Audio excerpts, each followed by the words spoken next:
Welcome to the show, man. We are live. It's your boy D Friend. Yes, sir. Yes, sir. It's your boy B Neil. We're in the building for another episode of the Absolute Sure Podcast. Welcome to the program. Let me make sure everything sounds good before we get started real quick. In All this right, we this sound good. Everything vein. look good. We here.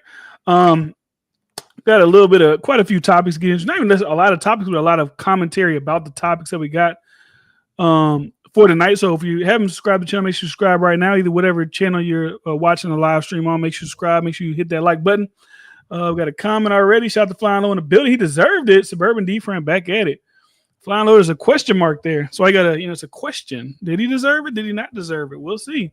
We'll see. But anyways, we got to talk about that. Shedeur Sanders, obviously.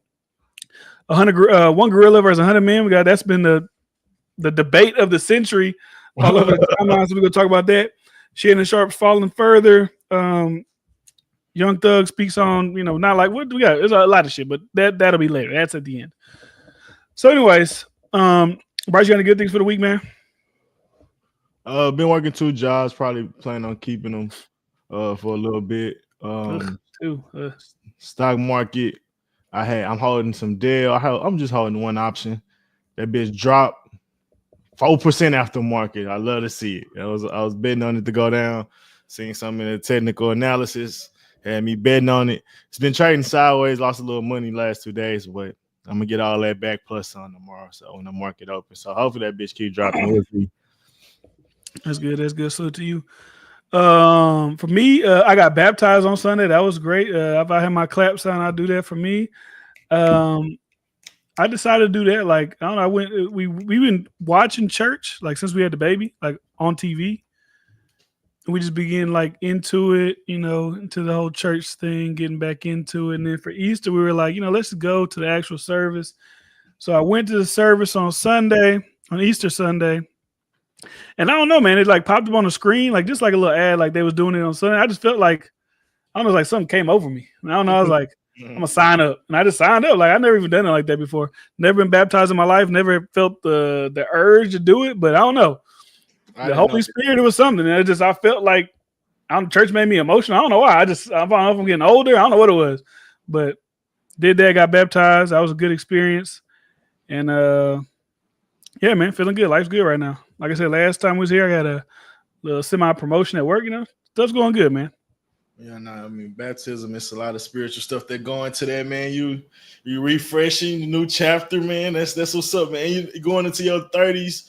New kid, like it's a big thing, man. Get your mind right for your 30s and be refreshed, man. I didn't know you never been baptized. That's what's up, bro. That's to go ahead and do that because I know you been somewhat religious. Like we used to go to church back in the day, and I feel like once we got into college, like we kind of all fell off of church a little bit. From just my perception as friends, I don't know if that's really the reality or whatever, but yeah, that's what's up, bro. Like, I've been in my spiritual bag, so. It's always good to have God, bro. I was literally talking to a girl that I guess she was somewhat atheist, but I started kind of asking her a little bit of questions here and there. Like, do you believe in the universe? Do you believe in higher power? Do you believe in reincarnation? Stuff like that. Just picking her brain. And it's always interesting to see how people feel about God and stuff like that. Yeah. So that's what's up, brother. That's what's up. Yeah, man, that's good. Getting back into it. But like I said, we got a plethora of topics. The topic I want to talk about the most is the headline topic. Shedeur Sanders. That's what I want to get into. First, obviously, he slid to the 5th round, which was nobody was expecting that. Right? I was thinking maybe the latest would be like to the Steelers at 21. That's the latest I was thinking. Or maybe one of these guys, like the Giants did, they grabbed the like perennial like player, like the best, like you'll get an Abdul Carter or you'll get a Trap. You don't want to pass up on those guys. And then you get the quarterback, you trade back in, trade a couple picks next year, and you get the quarterback like New York did for Jackson Dart. But to see him continuously slide down and down and down, you're like, okay, it's day 1, it's over. Okay, day 2. Like I was looking at mock drafts for day 2, and I was like, okay, let's see what they think. Everybody said he was going to be the first pick by the Browns. The Browns didn't pick him. And then once I saw the quarterback team markets weren't picking him, I'm like, hey, it ain't looking too good. Because you know how we always say, or not we, but people say 32 teams passed on him. No, 30. There's realistically only like 3-4 teams that really need a starting quarterback. So when those 4 teams start passing, it's like, it's going to be a long night. It's going to be a long night. Hey, man, it was definitely Then day 2 came, passed through day 2. and then day 3 came. Yeah, once he didn't get drafted in the second, I kind of felt like he might have slid to the fourth or the fifth, just because I felt it was deeper than rap. I didn't feel like it was anything we're doing with on the court stuff. I mean, or on the field stuff. So that's when I seen it, I just kind of got that gut feeling like this is gonna drag on. And looking at the teams, you get like you get at the Raiders, at the Steelers, at the Saints, like these guys are like all passed on them. And for me, the Saints like picking up this Tyler like Shedeur kid or whatever. I hate to call kids bums, but I think when just me, my brother's a quarterback. I've been watching quarterbacks for a long time and trying to figure out what the NFL quarterback needs to be able to do in all these different things, or even college. And you can watch certain college guys see they can't make certain level throws, and especially when it gets to the NFL level. Like Shedeur can make some good off-platform throws, but he's very inconsistent. Like he's just one of those guys where it's like he might just been a good college quarterback at best, and he had one good year versus like a guy like Shedeur, no offensive line, no run game, still the like 72 completion rating, still like being hella productive. Almost took the Colorado Buffs to the motherfucking playoffs. Like if they would have beat Kansas, they would have made it to the playoffs. But the defense just got ran down they throw. So it's tough. But at the end of the day, like I don't see how he was able to slide. It honestly, bro, just reminds me of politics. It made me go back and think about myself a little bit, bro, because when you talk about some of the teams or colleges I was talking to from Texas to bro, I was talking to all type of schools coming to pull me out of class and all this type of stuff, bro. And it could have been stuff that I did, but I feel like there was some underlying stuff that was going on in the back doors, whether it was Coach Ford or whoever that was saying certain shit that just was not good for how these teams are going to look at you. And I feel like any little character thing that they stick to, it could kind of blemish you. And I feel like that's what happened with Shedeur. Like you talk about the talent on the field and stuff like that, saying he ain't really done anything off the field, like that's bad. Like, and there's plenty of other guys that, you know, probably could be considered bad examples. But when you slide like this, I feel like there's a narrative that get put out there, especially when you was considered top 2 all season, bro.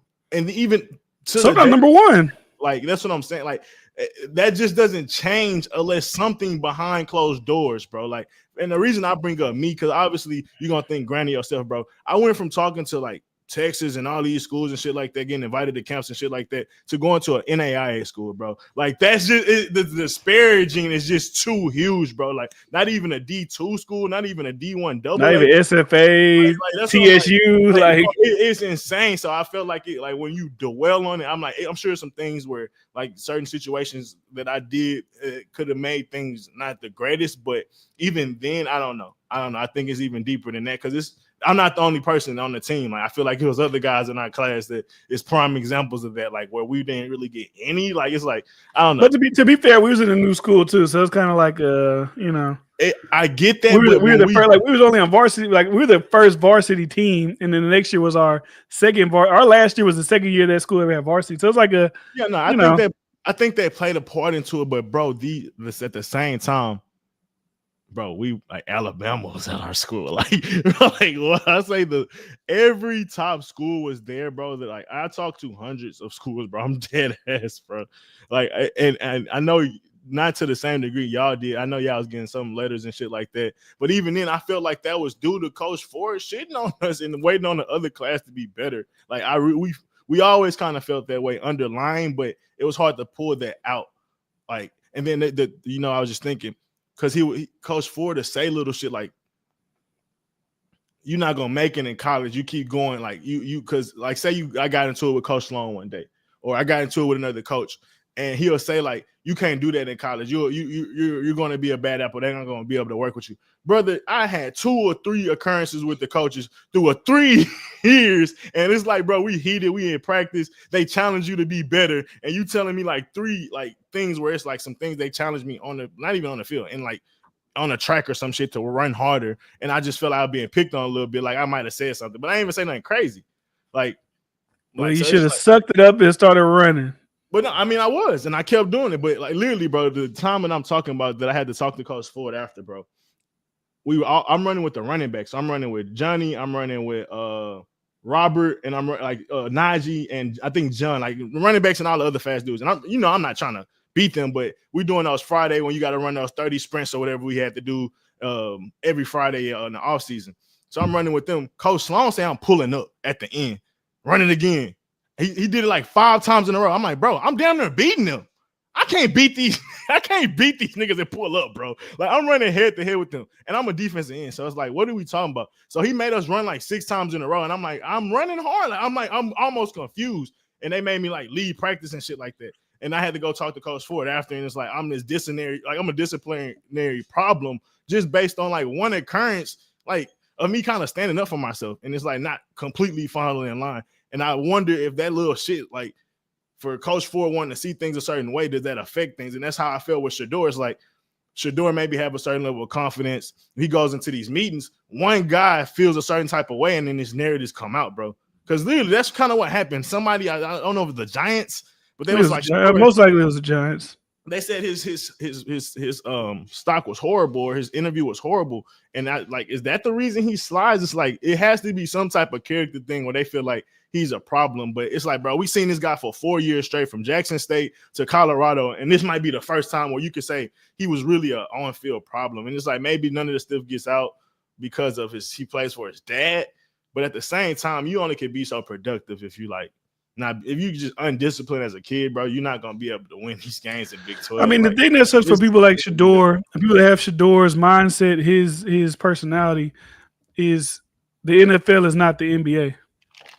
You can do that, go to the NBA, be flat, be like, you can be like Anthony Edwards, be flashy, loud, because that's a players' league. The NFL is not a players' league. That is a get your ass in line, do what you got to do, and if you don't, we'll get you up out of here. We just see all the big personalities get their ass up out of here in a couple of years. You might get a couple of years to play. Then you become a locker room problem. Then it's time to get your ass up out of here. Happens all the time. And I think you're 100% right, but it just gets to a point where 5th round is insane. Because you still understand, like, he could be a value to your team. Like, it's guys that'll get, like, some actual, like, criminal things that they might have to go talk to a police or something like that. They might slide around, like, but they actually did something that was like actually. Yeah, I don't want to put it on the DN. There's a defensive end who's like a high rated defensive end. It's like Mike Green. He had like a sexual assault thing come out right before the draft. I mean, he still got picked like I think 2nd round. Maybe he slid to the 3rd. I don't know, but he still got picked pretty high. But I mean, it's like what I'm hearing from all the analysts. It makes sense why he would slide, right? Okay, so let's say the Giants, obviously they didn't want to take him, so they took Jackson Dart. I guess for some reason they liked him better. He was nicer to them or whatever, right? He came prepared for the meetings, so they're not going to take him. The Browns, they did take him, but so I'm not going to talk about the Browns right now. Who else was it? The Steelers, like Flying Low said, they said they're waiting for a 41-year-old Aaron Rodgers to probably play for them. It's like, even if you get Rodgers, like, just let him back him up for like a year. And if Rodgers sucks, like, let him go and then let Shedeur. Like, it's not that complicated. Y'all had Kyle Fields? What's his name? Justin Fields playing in the beginning, and then Russell Wilson came. He started, like, that was a good little transition right there. So there's the Steelers, there's the Giants. Who else needs a quarterback? The Raiders. I don't know who the Raiders got. Geno. I mean, but Geno's a little older. But it's not a long-term option. Like, you can't get him and have him behind him. Like, they was trying to say like Sanders. Like, it's too distracting. Sanders. What I said is too distracting. They don't want the backup. The backup needs to back up. You don't need to, because every time something happened, maybe Geno throw an interception in the game. Now everybody in the locker room. That's Shedeur. Like, we ain't got time for this. Like I said, it's not a players' league. Nigga. We fought. You ain't bigger than the team, nigga. You sit back there and be the backup. We don't want you people thinking that you need to be starting over our starter. I feel like they was giving him an unfair shake, just based on just their assumptions. That's all I think. Because with any rookie quarterback that is like traditionally going to be put behind a guy for at least a year to a year and a half, the starting quarterback that's not really the future guy get at least 6 to 8 games before the fans, before the coaches, or before even the owners. Like, that's a precedent that's out there. Like, if you start your 6-7 games and y'all bumming and y'all going 0 for whatever, or 2 for 6 or 2 and 4, it's like, all right, well, let's try to push Shedeur in. He sees how the program work. He see how we run everyday operations going in the games. Now let's actually test them on the field. Like, that's normal. So I feel like that's with any organization over the last 10 years, you've seen that when they have drafted a guy to sit for at least, like I said, for half. But usually that's when you draft the guy early, though, not late. Yeah, but I mean, even then, I feel like with the Shedeur thing, even with him being on whatever team he would have went on, bro, you know he's a possibility to be a future guy. I just think it was a guy that you feel like you got it a sleeper pick. Like you got it a great value. You don't have to pay him these high. And that's the thing too. If you do promote him, you have less like problems in the future as far as financially, because if he was drafted in the first round and he had all these financial liabilities and stuff like that, and he didn't end up working out, then it's like, all right, whatever.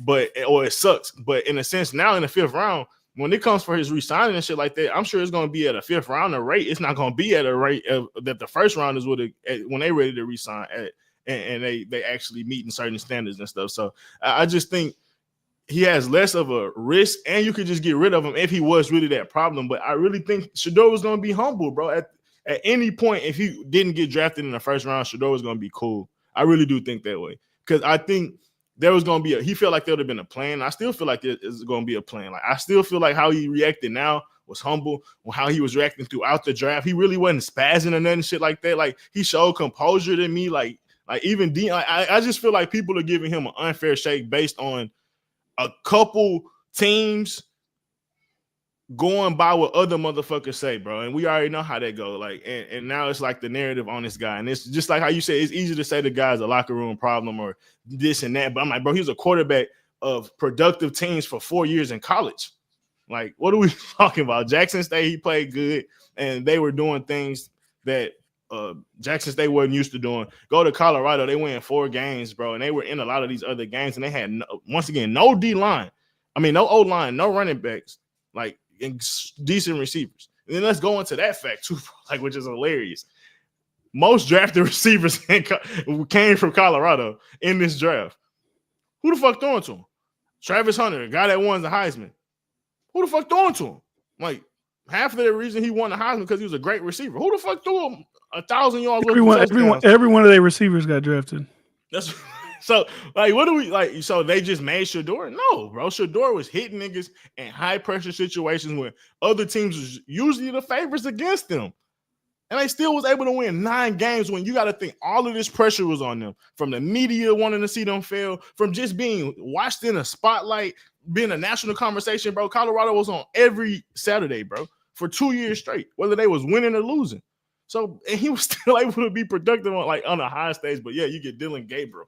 When for me, I'm ranting, bro, because Shedeur Sanders on Oregon. He's a Heisman finalist. Put Shedeur Sanders on Oregon. They winning that shit. Put Shedeur Sanders on Texas. He's winning that shit. I'm sorry, bro. Quinn Ewers, I'm sorry, bro. The mistakes that Quinn Ewers made against Georgia was on him. Throwing, like, bro, our defense was balling. And then we made runs at the end of the game when Quinn Ewers finally got his composure together. Shedeur, yeah, I guess when you think about those, like, it's kind of like what they tried to do with Genty. It's like he could play against like Colorado State, like, you know, like if he was playing against Alabama every weekend, or he was playing against, you know, Georgia, is he gonna, you know, even if he has Texas, is he doing it, or is he just a Quinn Ewers, or is he just a Quinn Ewers? I just think, because you got to think, his level of competition, he's playing on Colorado with no O-line. So at the end of the day, most teams are already, you're going against better competition every week. So if you go against, you got O-line like Oregon or O-line like Texas behind you, and you also got a run game that you can like utilize. You got great coaching you could utilize. I think Shedeur thrives. He was 72% completion rating. Like, I think that don't stop just because he goes to Texas. I really don't. Not me personally, because the fundamentals stay the same. It's the same game, especially at he was still playing Big 12. And let's talk about but Big 12 is not known for defense, really. No, I get it, but even then, Texas got all a run for his money against the Sun Devils and Arizona State in the playoffs. So it's like it's still the competition level is not that far off, whether it was defense or not. The motherfucker scored 50 on Texas down there, or something crazy like that. So it's like the Big 12 had talent. The Big 12 has like good, like SMU. I think SMU still in the Big 12. They made it to the playoffs. Obviously, they wouldn't beating Colorado. I mean, Colorado wouldn't beating them, but still at the same time. No, SMU and ACC, I think. They're in like the Big USA or whatever that shit called, CS2 or some shit. No, they're not in that no more. They moved, I think. I don't know what the hell they in. But yeah, I mean, who knows? Like, with Flowers, that's why when Seattle picked Jalen Milroe, I guess it makes sense. Like, if you're like, we got this started, we paid Sam Darnold, We'll take Jalen Milroe. Bro, Jalen is. Well, I'm sorry, bro. Jalen had all of the tools to be great. He came up short on Alabama. I think if you replace Shedeur with Jalen, bro, that offensive game goes crazy. The receivers that Alabama had, Jalen wasn't really able to cook with them consistently, bro. I really do think when you look at Jalen's talent, he was inaccurate a lot. Like he had to rely on the run game because he couldn't throw consistently. That wouldn't have been a problem with Shedeur. Like I just think even picking Jalen Milroe and Jackson Dart, honestly, I'm not that mad because Jackson was like almost on the sense of like Jalen Daniels. Like he could run and throw. He had some crazy numbers, not really so much rushing it. Like he ain't have crazy rushing numbers like Jalen Daniels, but Jackson Dart used to have some pretty big games. So I can understand falling in love with a guy like that because he did have Ole Miss looking good majority of the year. And I like Ole Miss. They was a really good team. So I'm not mad at the Jackson Dart. Like he showed accuracy and shit like that. But what Flying Low was talking shit. He said, if you talk to 100 schools, they all said no, it might be you, bro. Brother, I could respect that. But at the same time, me going, first team all district in a district where other defensive linemen went to better schools than NAIA. What are we talking about? Like I don't know if it was unanimous or whatever. My junior year, I think my second year, my senior year, I might have got a third or something like that. But regardless, we had dudes that went to Texas. We had dudes that went to U of H. We had dudes that went to like SFA. All like, and that's just a couple of dudes. Like we had plenty of dudes that went to D1s, and I was ranked among them in our district. And I went to an NAI. I'm just saying something was up, bro. And I wasn't the only person that had. You ain't go to enough camps, man. Brother, I was at Oklahoma, bro. How many camps I went to, bro? We was on the road. Now I ain't go as nearly as with my brothers. Now what I realized though, you gotta like if I would go back and I was like really dedicated to playing football, I feel like you gotta start that shit for like 8th grade. Most definitely. Freshman year, you gotta start that shit early. Get you on the little ESP, get you a little ranking on the rivals page and all that type of shit. Because people see that if you a 2-star in your state, people gonna come look. Okay, you 2-star. Oh, offer him. He got to get. They think he got to be something. So it's like, okay, here you go. Give him a little scholarship. Yeah. But also, if I would have thought about shit like that back in the day, I would have focused more like on like a TSU because we probably could have got a scholarship TSU. We probably could have walked on and played there. Like, yeah, because I don't think they had like super talent on fucking TSU. So, anyways. Yeah, we'll see what happens with Shedeur. I see. There's a couple theories. People were saying that it was a setup by the NFL. One, there's obviously the humble Shedeur, but then there's a ratings play, right? It's like if we keep him to the 3rd round, people are going to keep watching this. So, like, if you look at the stats of the viewership, it was like the highest viewed draft of all time. Like, second day has 7 million viewers. The third day has 7 million viewers. Like, obviously, if Shedeur would have went, those numbers wouldn't have been there. But everybody was curious, like, when is this guy going to go? So everybody's watching it. So there's that little collusion play. I did also see one person, they said the real plot was for Shedeur not to get drafted at all.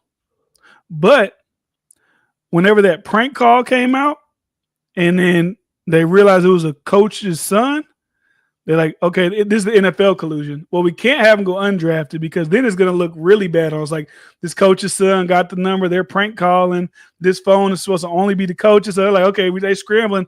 Somebody pick him. And then that's when the Browns like, all right, we'll pick him. And then they pick him. That just was like, what did he do that wasn't worth being drafted at all? Like, I don't think it doesn't make sense because Johnny Manziel was a big fucking. I mean, sorry, I got baptized. Big freaking personality. Baker Mayfield was a big personality. There was big personalities before Shedeur Sanders ever was a thing. So I don't even know. CJ Stroud didn't test well. Jalen Daniels didn't get drafted by. Yeah, CJ Stroud had like one of the worst. With the smart test they do. The Wonderlic, he had one of the lowest Wonderlic tests they've ever seen. He still got drafted. I feel like the risk, like how they tried to make the draft seem like and give reason to why he didn't get drafted, is like they like when these teams draft, they need a guarantee. Like they gotta have a guarantee. They gotta know this. Like, bro, they don't know. Out. So for you to take a risk on a guy that was considered a top 2 pick that slid 2nd round, 3rd round, you still don't pick him, bro. It's something going on, bro. It just don't make sense. Especially for the Saints. This is what I think the Saints doing. The Saints, I feel like they're gearing up to tank again. for Archie Manning. They want Manning. I think that's what they want. It makes sense that their granddaddy played there. It would make sense, especially. But I'm not. if you are a team who doesn't think that the quarterback class this year is that good, it's like, let's say the Giants didn't get Jackson Dart and they were like, we're going to go for next year, right? We think Archie Manning's going to be there. We think Nico whatever his name is, Nico something that was Tennessee, now UCLA. He's better. I think Drew Ellar from Penn State is better. I think Hell that no. the guy who's played Georgia, what's the guy from Georgia? Carson Beck. He'll be Yeah. better. So if you think Alex is going to be better, yeah, I probably won't pass up on Abdul Carter, who they say is the next Micah Parsons. I'll just wait for next year. Like, we'll suck a little bit this year. We got Russell Wilson. Russell Wilson plays for the Giants, right? We got Jameis Winston. We can figure it out for the year. And then, next year we'll pick up the people that we want to pick up. Yeah, I mean, just those Drew Eller, like, I mean, unless he has another like step to his game. Last year he didn't show. I'm with you on that one, because I saw a bunch of people big, like, early next year drafts where they're saying Drew Ellar was like top 10. I didn't watch him play. Maybe Penn State has a different game plan. But when I'm picking people on Prize Picks and I'm seeing that your over-under on passing yards is 165, I'm like, is he passing the ball? Shedeur Sanders was like 350. Cam Ward was like 380 over-under. His like 160. Like, is this the guy we going to draft? Yeah, I guess. That's the same reason but I'll watch the games and like see if he'll have some rushing yards and passing, but he never like had these super outstanding games to me. But that's just my opinion. Carson Beck, I mean, he was on Georgia and couldn't get it done. For real. When Georgia had a great team. Yeah, but also I was watching people, they're saying that Arch Manning might not even come out next year. He might play for Texas, get $10 million from Texas. If they win the national championship, he might go back and get another $10 million. I will even though want he him. get paid more, even though he get paid more in the NFL if he gets first pick, first round. But especially if it's a team he don't want to play for. He's like, who's first? The Browns again? I'll stay at Texas. The thing is, you want to see a guy in college get a certain amount of throws. Same in high school, you want to see them throw a certain amount of throws. I think the number's like 2,500, maybe 3,000 throws in college. Some number like that. Or who wants to see that? NFL, like that's like I don't believe. I think if Archie Manning was able to come out this year, I think he would have been a number one. No. I'm not saying he wouldn't just because. I'm not saying that. Okay. I'm saying the fundamental principles of like you could believe that he could be able to play in the NFL because he threw so much. He had so much experience and having misses and having good, like, that's why they want to see a certain amount of throws versus a guy that may have been in college 1 year. He only may have threw. I might be way off with that number, but it's just like, say he only threw like 500 or 1,000. It's just going to have less experience with arm talent and stuff like that. So that's kind of what they look for. So I would want Archie to stay 2 years so I would be more confident he'll be actually good in NFL because literally he only playing 1 year in college. Most guys play at least 2 years, at least two, like solid years. So that'll be that I would want for him for his talent, for his comfortability, for his confidence. Like, unless he's just this automatic stud, which most guys aren't in the NFL. Like they said, like Trevor Lawrence was going to be the guy. Like we've seen what Jalen Daniels, CJ, but even then they were like, you didn't see that kind of coming. Like, they wasn't expecting them to be like that. It was gonna be good, like, but not like Jalen Daniels. Like, people might say he's like a top 7 quarterback in the NFL right now. Maybe even I don't know about top 5, but yeah, the reason highly ranked quarterback. The reason I bring up Trevor Lawrence because he from his freshman year they were saying, oh, he's NFL. Right? Yeah, him, Andrew Luck, like they got those like white knight quarterbacks. So they think they're gonna be the greatest thing since Peyton Manning. Like, and Andrew Luck was good, but he retired early. So yeah, we never really got to see that. So that does bring up another conversation that I don't know why that came up, but it is relevant to what we talking about with Shedeur. Could this work for Shedeur with him being behind Dylan Gabriel? Obviously, Washington hurt Joe Flacco. With the Joe Flacco situation, I think he's gonna be on at least six games, whether it's with Dylan Gabriel or Shedeur. And I think maybe in the preseason you might get to see who could shine. But the only other comparison where teams that ever drafted 2 quarterbacks was RG3 and Kirk Cousins in my timeline that I can remember. And it ended up working out technically for both. RG3 ended up getting hurt, so his career just didn't phase out. But he had a chance to make something of his career. I think he even got Rookie of the Year. Maybe I'm tripping. And then RG3 was Rookie of the Year. Yes, and then when you go Kirk Cousins, I don't know what name I said at first, but Kirk Cousins, he ended up playing around his like second or third year. played decent once RG3 got hurt and went spurts. And then he ended up going to the Vikings. I think he was there for that. But after that, so yeah, and he made a career for himself. So it's possible with Dylan Gabriel, because I don't think Joe Flacco is going to play the whole season unless they just 10-5 or some shit.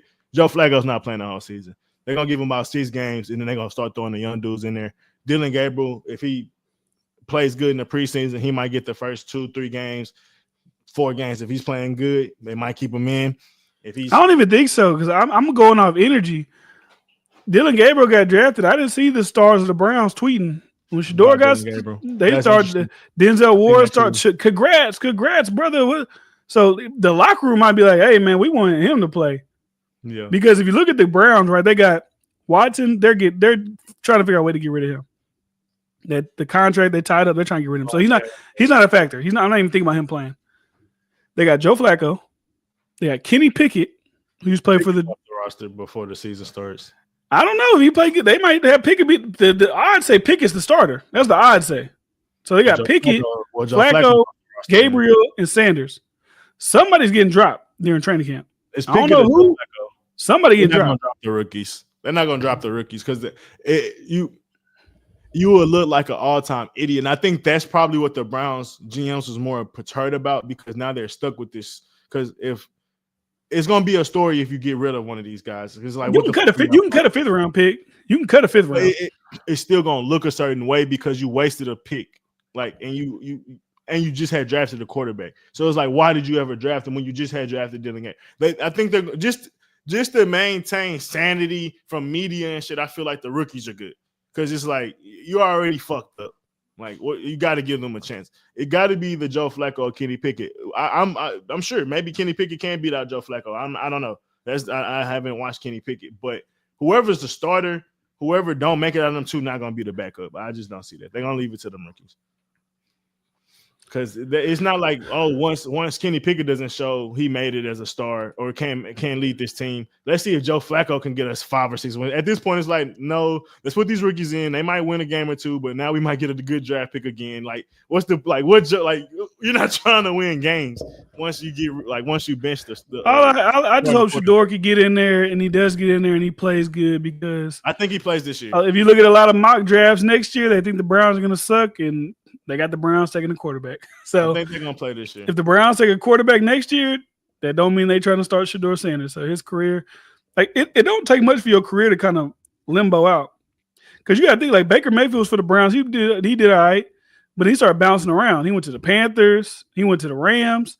And then he finally settled in with the Buccaneers. Like, his career could have took a spin out when he went to the Panthers and he went to the Rams. And he got lucky. He got landed with the Buccaneers. Yeah, even Sam Darnold. Sam Darnold was number 2 pick with the Jets. He fumbled there, started bouncing around, got to the Vikings. McCarthy got hurt. He balled out. Now he got the Seahawks job. So the game for Shedeur is to be the ultimate professional and take advantage of every opportunity you get. That's the same thing I probably tell my brother, because with these quarterbacks, it's about staying in the game as long as you can, because one of these times you're going to get a chance. If you can get about 5, and the reason I say 5, because the Seahawks quarterback that got kicked off the team for Russell Wilson had got that big deal off 4 games of him coming in as at the backup, and he had like 300 yards a game. I forget the white boy name that Russell Wilson ended up replacing. Matt Flynn. He got a good contract. But up to a year, a team will give you a chance if you just stay around, because that kind of happened with Geno Smith. That's kind of what happened with the guy that was just on the Vikings. Daniels was his name? Forget whatever the guy's name was on the Vikings. That just was he was Darnold. Yeah, he was a journeyman. He started becoming a journeyman and got that year. Now Darnold's going to be in the league for another 5-6 years. Like, he's going to be those guys where he's battling for roles, or may be a guy for a year or 2 here. Same with Jameis Winston. Like, once you can get, Darnold just got signed a big. He signed a big contract. He signed with Seahawks. Exactly. But so he's going to get at least 2 years to try to do something there. Then he might get kicked off there. Another team going to sign him that's, just trying to have a guy that's a transit. Like, that's just kind of what happens. So I think the thing for Shedeur is to stay a professional. And once you get that opportunity, which I think he will get on the field this year, make the most of the opportunity, show you know the playbook, show you can execute the playbook, show you can still read defenses and all these different things, stay in the pocket, make good throws. Yeah, and I think he has a chance to end up starting in the future because they're like I guess Sam Macho kind of had a decent point with this. He was saying there were some teams that wanted to draft you, and you're still on audition. You're still up for them to maybe trade for you or pick you up later in the future when they see he isn't this locker room cancer. He isn't this type of thing, and maybe they end up opening up for them. And stuff like that does end up happening for Tom because Sam Macho brought up the time where he didn't get drafted by Philadelphia. They picked up a guy early in the draft in like the third round that they probably thought wasn't going to be there. They ended up not picking up Sam. He went somewhere else. Sam ended up going to Philadelphia a couple years later because they ended up still, one of the people that recruited him the most and stuff like that. And they liked him. So you never know. So people are still watching. The whole world is still watching Shedeur. And I kind of look at this very similar to it just came to my mind. What's the girl that ran the 100 that got caught for smoking weed? Sha'Carri Richardson. Yeah, and how people was down on her. People thought, hey, it's easy for her to get bounced out. She made a name for herself and had a redemption story. For Shedeur, he could have a redemption story, honestly. With the the only thing that's different from that is that track is like an individual thing. Like if you're the fastest woman in the world, you're the fastest woman in the world. If you don't really get no opportunity to practice or play, it's like ain't no matter how good you are. If they're not giving you the opportunity, you ain't there to show nobody. You can't. When you step on the track, you step on the track. You're either gonna be the fastest, or you're gonna be the slowest. Nah, you did ass. But I think with it being so many fans want to see Shedeur, it's the owner's probably gonna want to see Shedeur. That's what they say. The Browns end up making that decision. He's gonna get a chance. Dylan Gabriel, I think, is gonna get a chance as well. But I think after Game 6, we should be looking for Shedeur or Dylan to start these rookies off. And I just they fumbled, man. They should stay where they was at. They should have picked Travis, and then see what happened. This is hindsight, obviously. You pick Travis Hunter at 2. Shedeur sliding. The Giants, they don't win. Hey, man, let's go ahead and put this Colorado show back together. Let's go ahead and draft Shedeur second round. We got 2 picks in the first 4 picks. Get Shedeur. Get another lineman. Now we got Shedeur. We got Travis. We're the biggest media thing in the country. The jersey sales are about to go crazy. The eyes are about to go. We suck. Like Colorado sucked. The Browns, they sucked. But everybody's gonna be watching. So just for the revenue, that would have been perfect for the what's it called? The Browns to do. But they traded it. Nice Jacksonville Jaguar. Salute to Travis Hunter. So Sha'Carri also been an anchor on a relay team. She really been proving her doubters wrong. Yeah, shout out to Sha'Carri, man. So that's it for the draft. Ain't really too much more to talk about for the draft. Salute to everybody that got drafted. Salute to number 9 to the Saints. Shout out to Kelvin Banks. Went to Summer Creek. Shout out to him. First Summer Creek person picked in the first round. Obviously, first person picked in the top 10. So salute to him, offensive tackle from the UT. Shout out to him. I thought he was going to go to the Texans. I didn't think he was going to slide that far down. They had him on his big board. But I mean, it's crazy to see things. I saw at the beginning of the season, he was like the number 1 rated tackle, and then just how like the season goes. And then they start saying, oh, actually, your arms are too short. You might need to play guard now. It's like, it's just crazy. That's what they was talking about when they said they're talking about the dude who went to the Patriots. That's two arms too short guy. But even for Kelvin, they said they're probably going to bump him to like left guard or right guard or something like that. He like 6'4" or something, and these other guys now they're like 6'7", 6'8" tackles. So, we'll see. That next year first pick from Jags is gonna be so nice. We'll see, man. I saw somebody say that they should have traded Trevor Lawrence and then got Shedeur for the Jags. Like wait. Tell me, you said who get in the first round? Who you think gonna get a good pick next year? Oh, he said that next year first pick from Jags is gonna be so nice. I don't know. Because the Jags traded up.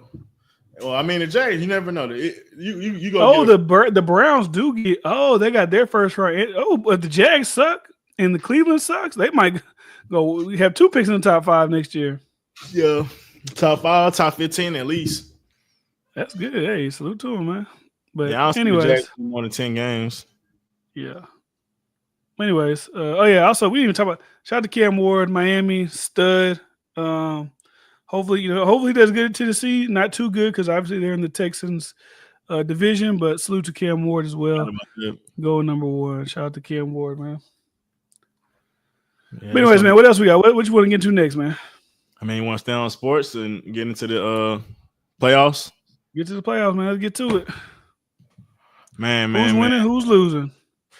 Hey, I ain't gonna lie, man. Y'all call me a Let me get me casual. water. Let me get me water real quick. You talk to the Yeah, people. man. Do your thing, man. Y'all call me a casual, but I've been calling a lot of things. I said, Shout out to Rhonda.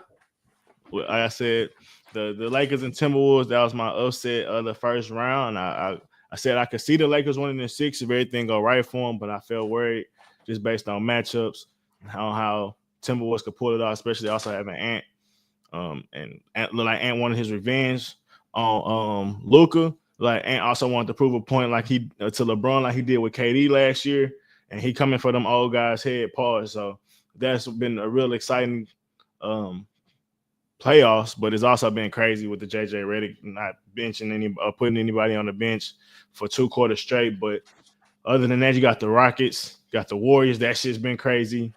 That been going back and forth, but at the same time, Warriors pulled it out 3-1. Who else up 3-1? It's crazy 3-1s all around. The Pistons and Knicks game ending on a foul. That shit's crazy. But yeah, I'm kind of waiting on D-Frank to get back to see what he wanted to. How you feeling, man? The king is down. I know you happy. You praising God. You praying to whoever you pray to. You like, thank God you took him down, Lord. We love it. You know, he don't got a team. You know, it's a team sport. He's got Luka. That's it. Austin Reeves, he disappeared. I don't know where he went. He was the greatest. Everybody in the NBA Twitter world was, he's the best third option. And he done disappeared. Don't know where he's at. Jackson Hayes don't play. They got Ruri Hachimura. You know, whatever. I mean, hey, I thought they was gonna beat him. Ant came to play. He brought that dog, man. He came to play. They had a better team. They got Vincenzo. They got Reed. They got Jaden McDaniels. They got who's the other guy? They got there's another little like wing player. They got Nickel Walker, whatever his name, Nickel something Walker. Yeah, Rudy. But you know, hey. Yeah, I mean when you see them on the court, they end up showing that they are better in this series and things like that. But going into it, I feel like it was either even, or you could either say that the Lakers were the favorites going into it, just based on how they had the 2 superstars versus kind of one and a bunch of other stars. So for me, it is a little disappointing in the Lakers, and it's just a mix of I think a little bit of everybody. Luka not being able to play defense, LeBron not necessarily coming up clutch in certain moments late in the fourth or stepping up either because the last 2 games God damn, man, 40. JJ Redick running him to the ground. But it wasn't just even the game before that. I mean, he had rest and he still ain't do nothing. I think the last like 5 minutes. Yeah, I think rest is different for a 40-year-old. Rest ain't 2 minutes. Rest, he need a rest. He need a player to come out and really play some good little minutes for you pop back out there. Nah, I mean I get it, but at the same time, even when he was on the court, it's a 3-possession game, and turnover at half court was huge with like 30 seconds left. I mean, the shot he did shoot, he shot like I think one hit the backboard, and the other one was like a deep 3. It's just like even the shot selection wasn't great. And it's like it came down to 1 possession, and even then at the end, a lot of people haven't mentioned it, but how you talk about the ball is the hand or whatever, which I feel like that's I think the fingers, like if you hit the fingers in the ball, then yeah. But if you hit like hand and then the ball hit hand come out, I just don't feel like that's what the rule is meant for. But even outside of that, if LeBron puts his hands up, I think by the time Anthony Edwards actually can go up and shoot, he's behind the goal. Like honestly, if he doesn't reach in that moment, like and just let him shoot, I don't think Ant makes that shot. So even with that foul, Mr. IQ, exhaustion, whoever, like you never know. But I'm just saying you want him in that superstar moment not to make that mistake.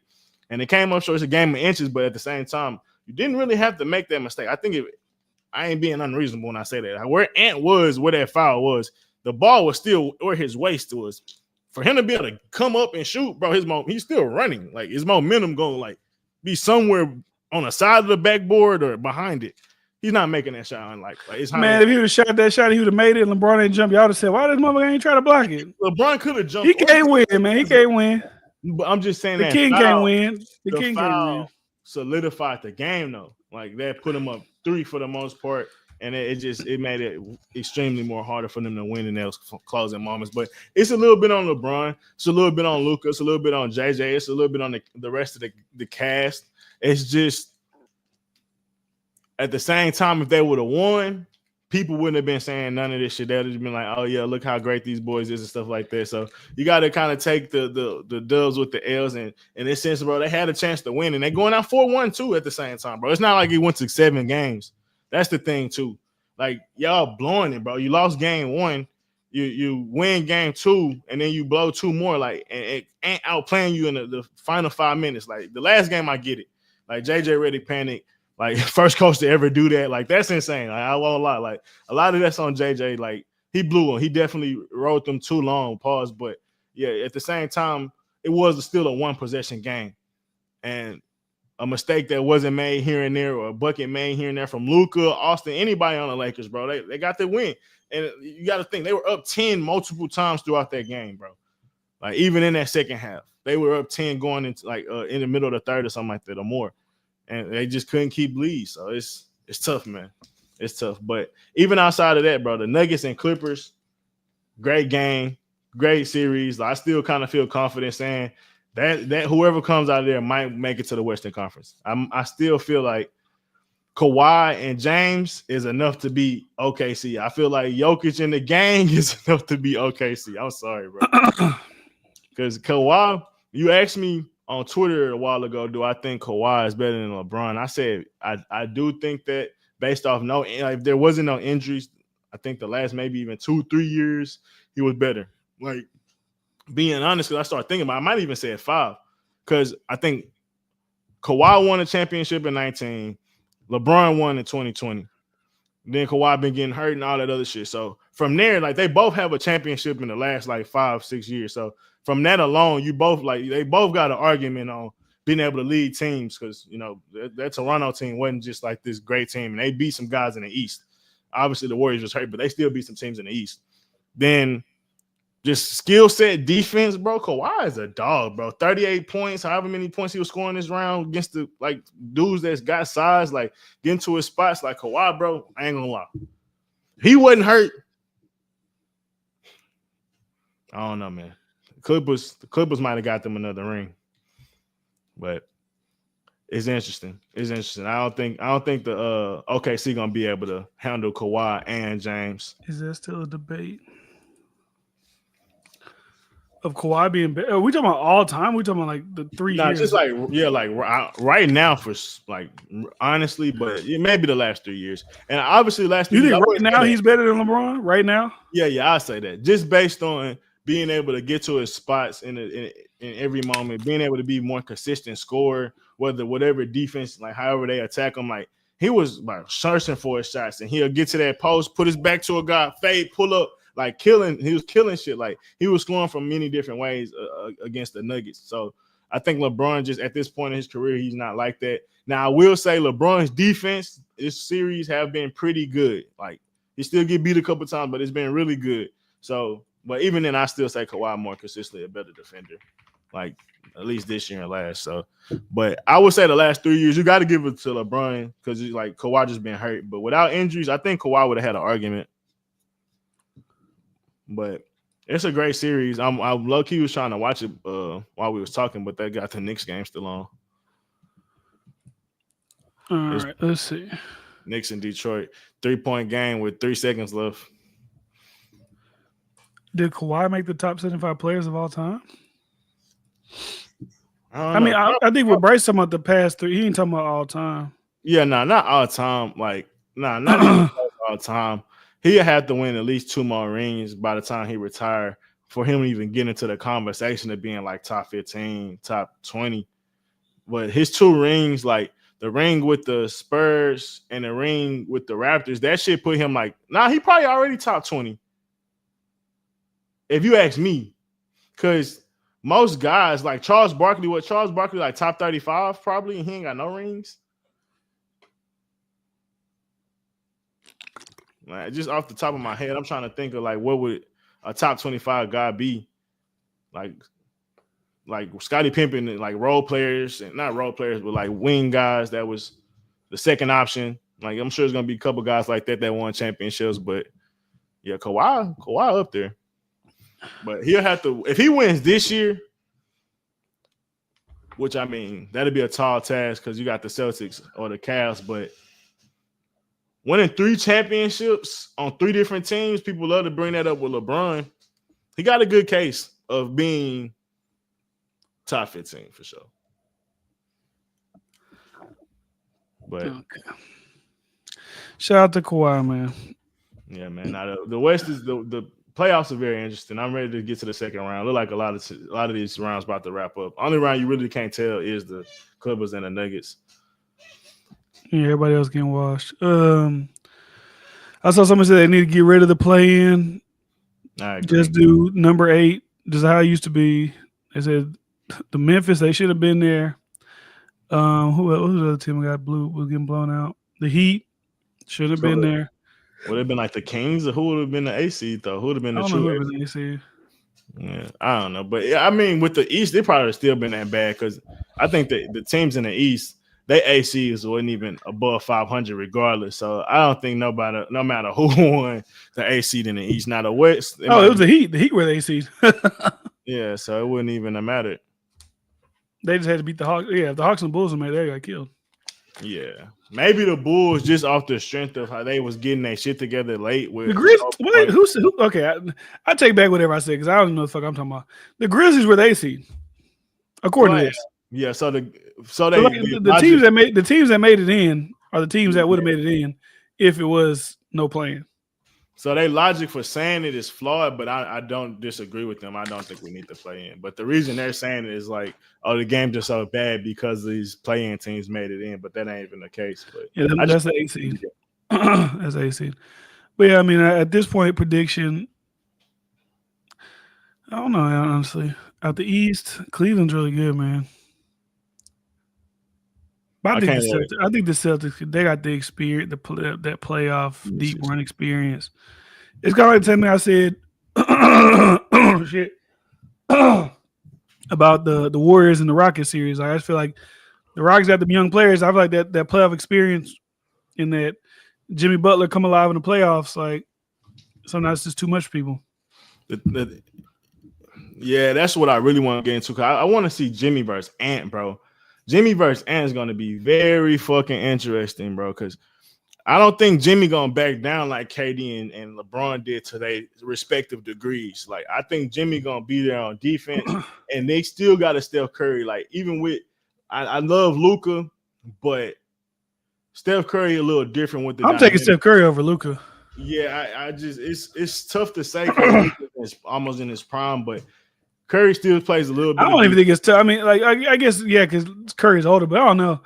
Anytime Curry on the floor, it's like you never know what's gonna happen. Like if you up by 12, that ain't no lead for you, buddy. Like Luka could do that. I've seen Luka just start dropping threes like crazy, but Steph Curry is like that sniper. You're just like, hey, he's gonna hit these shots. Like they're gonna fall. And Jimmy's been playing good in the last night, and he was more healthy.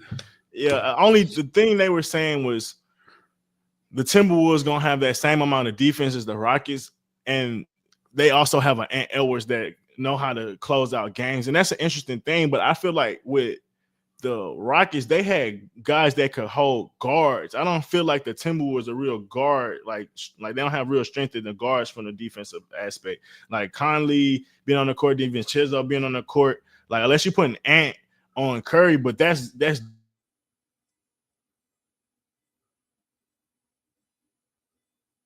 deadly because we seen how that kind of worked last year. When you for Curry, you might. Is Bryce glitching or am I glitching? I don't think the Rockets did, and the Warriors still figured it out. So Curry might be even more next round to go crazier. So I'm taking the Warriors over the Wolves, but I think it's gonna go to at least 6 or 7. So you think the Warriors gonna make it to the conference championship? Yeah, I just don't think. I love Ant, but I'm taking Curry, bro. I'm taking a better player in that situation. And I think B Paz is figuring shit out. I think he's stepping into that Jordan Poole role.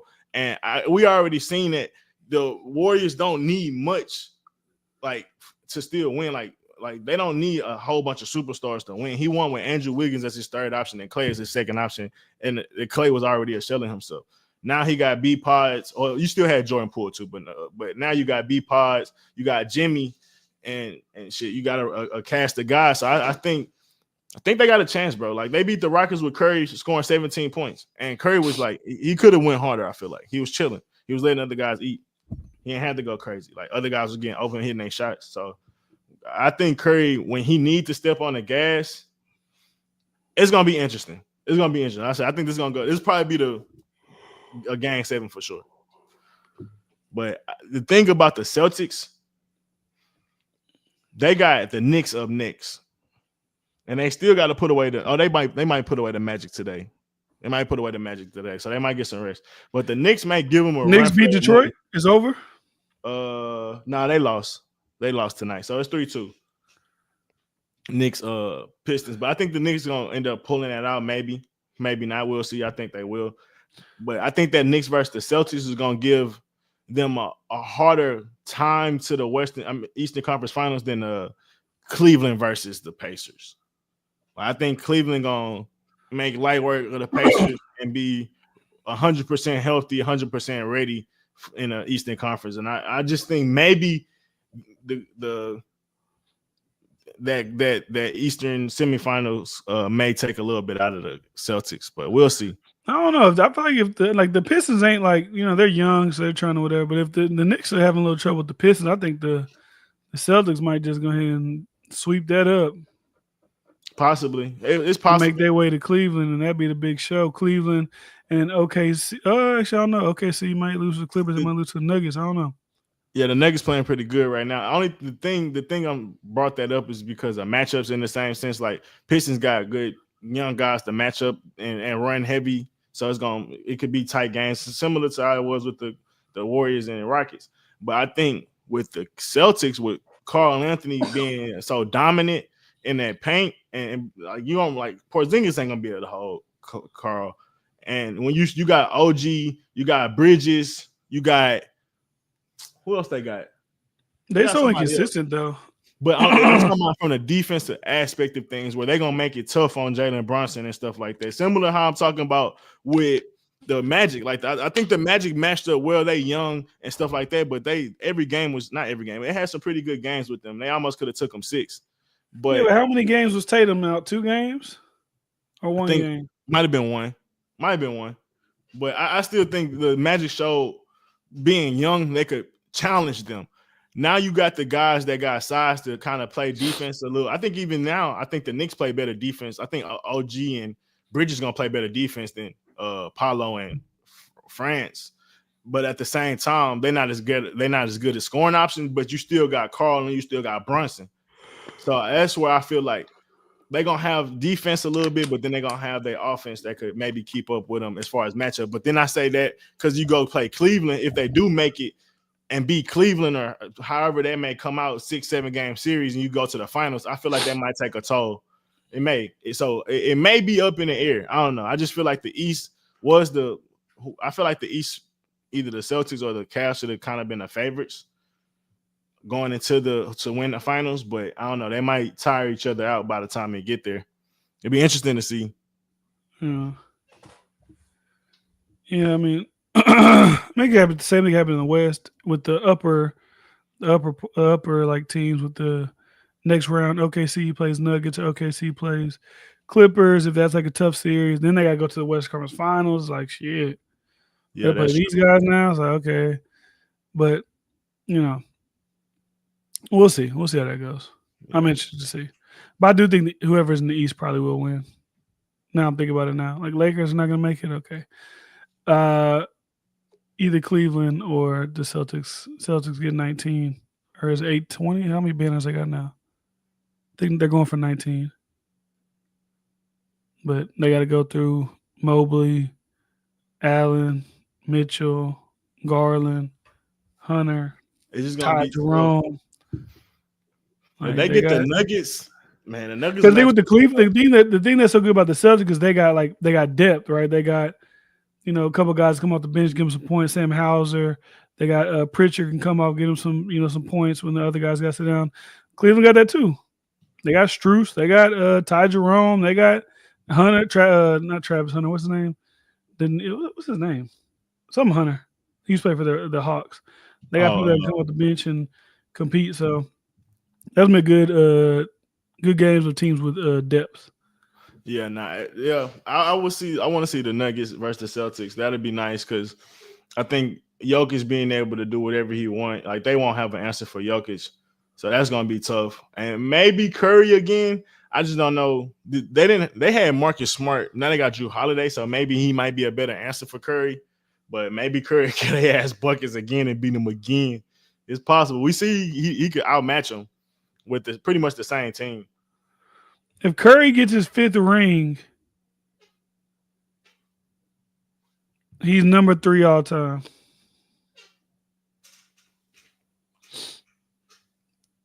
He definitely LeBron, Mike, Curry. He definitely top five. I still put Kobe over Curry. Just off defense, you two peated and three peated. Now I'm gonna give it to Kobe, but I put him right top five. I put him over Magic because Magic teams were stacked, bro. Like Magic had another. That's the thing with Magic and Kareem. Bro, you had two other guys that were top 10 all time on your team at the same time. None of the other guys are like that. Maybe so Kobe and Shaq, if you put Shaq top 10. I think Shaq isn't a lot of people top 10. So maybe Shaq and Kobe, but also Kobe won 2 without anybody in the top 75 type shit. So that's a little different versus all the Magic rings was with a guy that was from top 10 all time in Kareem. Some people say Kareem is like top 2, top 3 all time. And then Why can't Curry be number 3? You've never seen nobody like Curry. He changed the game. Yeah, he got 5 rings. Why can't Curry be the top 3? I would put him over LeBron, possibly. We know. Possibly. We know. Possibly. We just know. Because just give us the reason. We know. It's only reason it's hard because you give LeBron the defense, bro. Like that's the difference. The thing is just like, and even like LeBron level of dominance, it's like you would think on court, you taking LeBron every time. But the fact that Curry is just this phenomenon that could pull up from half court, can pull up from anywhere and be a bucket and just constantly shift the game, it's like it's hard to quantify how good Curry is because it's like a Shaq versus Curry. Like, you're gonna pick Shaq, right? But then it's like, would you? Like why would because you could put Curry on any team, like, and he's gonna cook. So it's just it with Curry, like skill range and being able to be the best shooter of all time, and how game breaking that is. It's like it makes you like it's like I maybe gotta put him over LeBron if we're not talking rings. Cause I'm just saying like just on watching talent wise, like fuck the rings. Just like looking at them play on the court. Like if you had to pick up a guy, you like and you are the captain of a team, you picking LeBron and Curry. It's like shit. I'm picking the guy who's better overall. And I'm not mad at it, but at the same time, Curry efficiencies or deficiencies as far as the defensive end, and you can't really even say the passing because how much the game opened up because what else he could do. So I wouldn't even like say he's just so out of the loop from being able to have the ball moving around. Like he's not gonna have as many assists, but the ball niggas is getting touches because of how Curry plays and scoring because of how Curry plays. And then the fact that he could just break the game, nobody can hold him. If Curry's going off, there's no answer. Versus with LeBron, they may be a defensive answer. With Shaq, maybe there's a defensive answer. Like, maybe.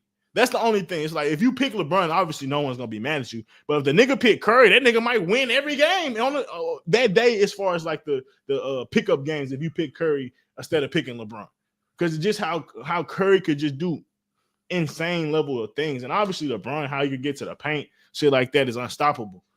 But the fact that Curry could just go 15 for 15 from 3 is like, what the fuck? What can you do with that? And he got 5 rings. Beating LeBron on a couple, like that's tough. All right, we KD. Like, come on, man. What are we talking about? For 2. Then the first one, he lost everybody. Kyrie gone. Kevin Love gone. Now he playing with the plumbers. Come on, man. What are we talking about? No, he beat him, but at the same time, you could say it's the same thing. The Warriors, if they knocked Chris Paul out, the Rockets would have made it to the finals that year, man. And it's gonna be the same for LeBron. LeBron does have a ring beating Curry 3-1. So people on LeBron's side have an argument to why like they both beat each other. And when Curry won, he had KD. one of the years you could say was completely out of whack. Like he had no chance. But and then maybe another year is arguable. But one of those years he definitely had a chance when he had Kevin Love and Kyrie healthy after whatever. But I'm not even trying to get into that. The year that was healthy is when they came back 3-1. And what about the year after that? That's when KD came. They still had a chance though. With KD? When you go back and look at the games and shit like that, they still had a chance. Maybe one of those because I'm such a great player. I put us in the game, but I'm still playing against fucking KD and Kyrie and Clay and Draymond. I get it. I'm not trying to kill him for that. It's just saying it's going to be a part of the argument. Yeah, you could throw KD in there. LeBron still had pretty decent teams and shit like that. So yeah, it's just only reason I'm saying that is because you're gonna have he got his wins against LeBron. He got a lot of his rings in LeBron era, and then backdoor, LeBron had his opportunity to have 5, 6, 7 rings, and he only got 4. Curry ended up coming up with 5 out of 6 appearances. Like that's tough. That's tough. And LeBron, most of the LeBron era, and even with this year, it's like no one expected Curry team to win the finals. If he was to win. Same with the Celtics year. And it's like, what was the Lakers doing that year where LeBron couldn't pull a team like Curry could? I said Curry. So that's the thing. And same with this year. It's like y'all lost to the Timberwolves. Well, then Curry backdoor and beat the Timberwolves and go win a championship. What does that mean? You had Luka. And I mean, he had Jimmy, but what else he like? I mean, like he had some role. He had a pack of role guys. But yeah, it'll be interesting, bro.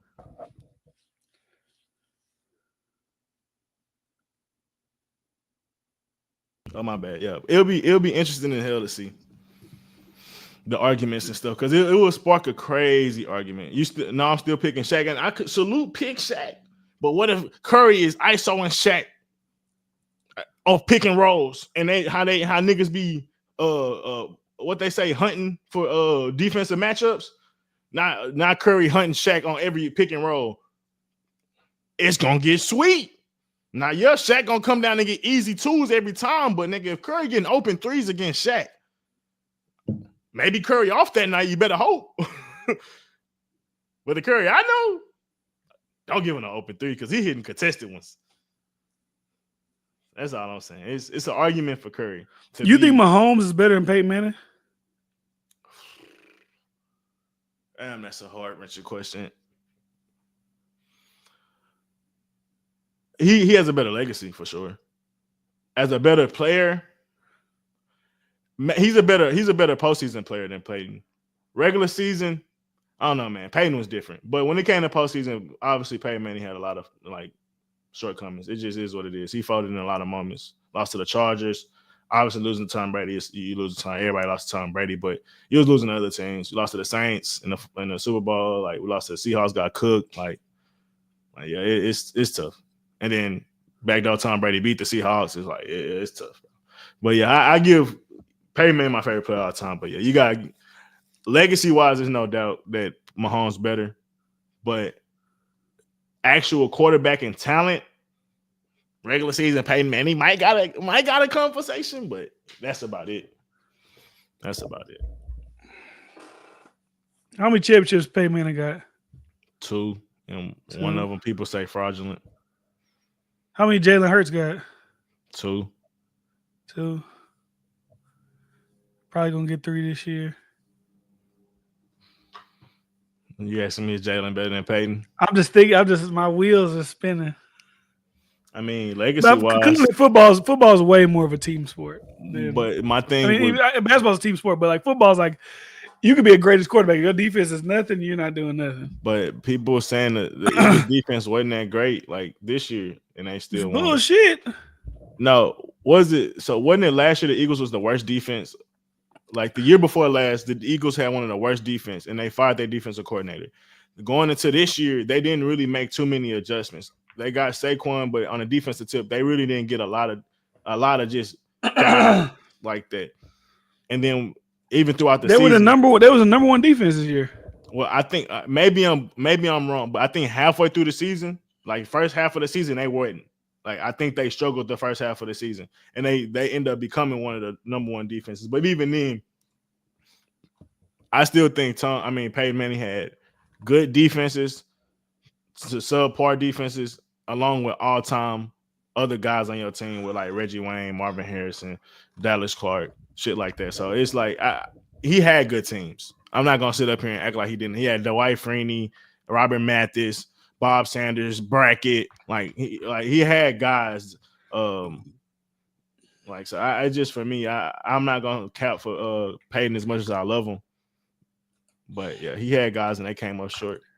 Couldn't beat Brady. He couldn't beat Roethlisberger. That's all it comes down to. Yeah, so Jalen, he got an argument. I mean, you won a championship already, possibly win another one. Oh, he didn't win that first one. That was a homeboy that won that. Yeah, he almost. He lost the first one he was in. Yeah, he just got one. Nick Foles was one that won that one for the Eagles. Okay. Seahawks winning? No, they're not. Seahawks trash. Seahawks ain't doing shit this year. Seahawks gonna be the bottom of the division. They're gonna be below the Chargers. They're gonna be below who else in the division? The Cardinals. They're trash. He had good coaches. I'm just thinking about Peyton Manning. Like I love Tony Dungy. Y'all got Marcus Lawrence on your team? Okay. Okay, y'all got Cooper Kupp. Okay. Okay, I got a couple of pieces. Y'all still gonna be trash. That quarterback though. Sam Darnold. Y'all he was good last year. Y'all are not the Vikings. But y'all ain't got Justin Jefferson. Y'all are not the Vikings. Y'all don't got. Y'all ain't got Justin. They got Jigba. They got Jigba. Yeah, but Jigba ain't Justin Jefferson. By any means. Look at they both Seahawks fans. Ain't that cute? I'm a Seahawks fan, but we need to rebuild. We got rid of everybody. Yeah, now the Texans, we gonna give niggas a run for their money. Cause we got Hull versus them Chiefs. All them down. I think we still need our offensive line. When we draft a lineman? Yeah, but they rookies. We don't know what they're gonna do. Shit, I think we're gonna be all right. The Bears, they came out and the Bears came out and they revamped their whole line. They took Tooney from the Chiefs. They took a couple, like 3 other people. They said, we building this whole line. Give us these vets. Come on. If they can get that, the Bears gonna be. They got they got Caleb Williams. They got Odunze, who they picked number 9 last year. DJ Moore, obviously Panthers, the Bears last year, he was good. They got Luther Burton from Missouri. And then they got the guy from Michigan, the tight end from Michigan, but they also got Cole Kmet. So they got Loveland and Cole Kmet. And I forgot what running back they got, but they got a good little young nucleus over there for their offense. So now the NFL in good hands for sure. If you ask me, the next couple of years, as far as the teams, even like if they don't pan out to be as good and they just like good regular season teams, I think we got it. I gotta look at that. I gotta look at those 2 guys. I thought we was gonna get Burton, but we picked the dude from Iowa State. I know the guy from Iowa State. He like 6'4". I think he big, but Burton was like the highest rated receiver that was still on the board at the time. So I gotta see. I trust everything with the Texans, bro. It's not Bill O'Brien era no more. The Texans GM have been showed more than enough. Like from obviously believing in Will Anderson, Stingley. No, that was a great man. They got when we got CJ and they traded back up to number 3 to get Will. They meant business when they did that for sure. I believe in D'Amico. I think Nico was a part of the GM that's there. I think he brought him in. They brought in a lot of young talent that we got. Our safety, I forget the name of him, but we got a lot of good talent. We got Gardner from the Eagles. Yeah, I forgot we got. Wait, it's not Sauce Gardner. No, that's Jets. Yeah, CJ Gardner Johnson, he a safety. Yeah, okay. Yeah, so yeah, I mean, I like everything the GM been doing, so I trust that receiver gonna be nice. And then we got another receiver, didn't we? Wasn't there another receiver? The other guy from Iowa State, both the Iowa State receivers we got. So they must have seen something in their camp. Iowa State was okay. I don't remember how good they were, but we also got 2 cornerbacks too. So I like what we did because I feel like we didn't. Besides O-line, we could have had a stronger receiving core because of the injuries. we had a really good defense. So the fact that we just getting more depth, like I believe they probably seen something in them corners. Like that's what I'm really happy for. Like when we get some defensive guys, I believe we're gonna eat every time. I just think that's D'Amico Ryan seeing something he like that's gonna fit into his defense. So I think the fact that we already had an elite defense, we only getting better, bro. We only getting better, and I think CJ gonna get a lot better because he came on at the end of the year. He started using his legs. Yeah, I think who are running back? Who are running back? We still got Well, we still got a homeboy from the Bengals. What's his Nixon. name? Mixon. Yeah. Still got Mixon. Yeah, man. We got a bright future. We got a bright future. Yeah, we got cornerbacks. We got the running back also from USC. He was good. Woody Marks. Mm-hmm. We got Woody Marks. We got Jalen Reed from Penn State, safety. We got the quarterback from Florida, The one that Graham got hurt. Mertz. Graham Mertz. We got another offensive tackle from Rutgers. We got a tight end from Iowa. Them tight ends from Iowa will be good, man. Them tight ends from Iowa will be good. So So we got 3 receiving targets. Shit, I guess they feel like if boys can catch in the cold, they can catch anywhere. yeah. That's probably what that is. Because you gotta think Iowa not really known for passing, so that's interesting. That's interesting. Something that had to stand out about them. Like that, it gives me like I hate to say it because I haven't even watched the guy. I don't even know the guy's name, but Megatron, like him getting picked up from a Georgia Tech school that pretty much run triple option in that era, like it say something like maybe they see something that's Well, you said Iowa State. Iowa's the tight end. Iowa State is the two receivers. Okay, well, Iowa State probably threw it a little more than Iowa. Trail, the Texans were the 6th ranked defense last year overall. 6th ranked passing defense. And Who we knows were how many sacks the we had? We would get 11th ranked rush defense. The Seahawks were the 16th ranked rush defense. They were the 11th ranked pass defense and the 14th ranked overall defense. So y'all got at least get in the top 10 to come try to have a conversation with us, buddy. We got Abu Sama and who do we get? Carson Hansen. I don't know what you're reading, buddy. I'm looking for receivers on the Iowa State. We got Because none of these niggas got great stats. we got Jaden Higgins, and we got Jalen Noel. Oh, I was looking at rushing. Okay. Oh yeah, Jaden Higgins had almost 1,200 receiving, 9 touchdowns, and you said Jaden Wells. Jalen Noel. Noel. Where's Jalen Noel? Oh, okay, I see him. Shit, they both had 1,200 yards receiving, and one had 8, one had 9 touchdowns. Them boys was cooking. Oh, they had Rocco Beckett. The quarterback, yeah, he was good. Yeah, I remember him. So they had a shit. That's 2 dogs. That's interesting. What conference they in? Big 12. They went 11-3. Oh, we might got some dogs. 31 points a game. Rocco Beckett threw for 3,500. Yeah. He had some. Hey, yeah. You don't throw for 3,500 unless you got some dogs on your receiving core.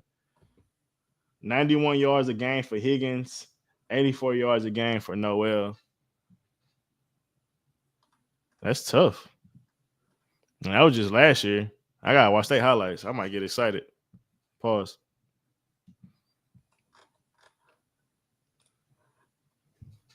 So who won the draft? Shit. Looking at them receivers, I gotta go look at the cornerbacks. No, he said who won when the Texans and Seahawks played. We ain't played just since 2021. That was before we had before we had CJ and all these damn people. We play y'all now. Like, come on. Stingley, he's shutting down in Jigba. He's done. He's cooked. Will Anderson and Daniil Hunter destroying Sam Darnold. Look what happened to Darnold in the playoffs. He turned them mulch. He wasn't doing nothing. So y'all paid him all that money. Salute. Y'all gonna try to throw Jalen Milroe in there to play running back or something. All right, salute. We'll take him out too. Nigga, how you ain't a Carolina fan? How the fuck you a Seahawks fan? I love the Legion of Boom. That boy was a Sean Alexander fan. Yeah. Shout out to Sean Alexander. See, we want to talk. There's a lot of like great players that don't get talked about, which is crazy. Like Clinton Portis was great. What's the other great running backs? There's another Chiefs running back or Redskins running back. What was his name? I'm trying to think of the dude from the Rams, Steven Jackson, Steven Jackson was great. Bro, Thomas.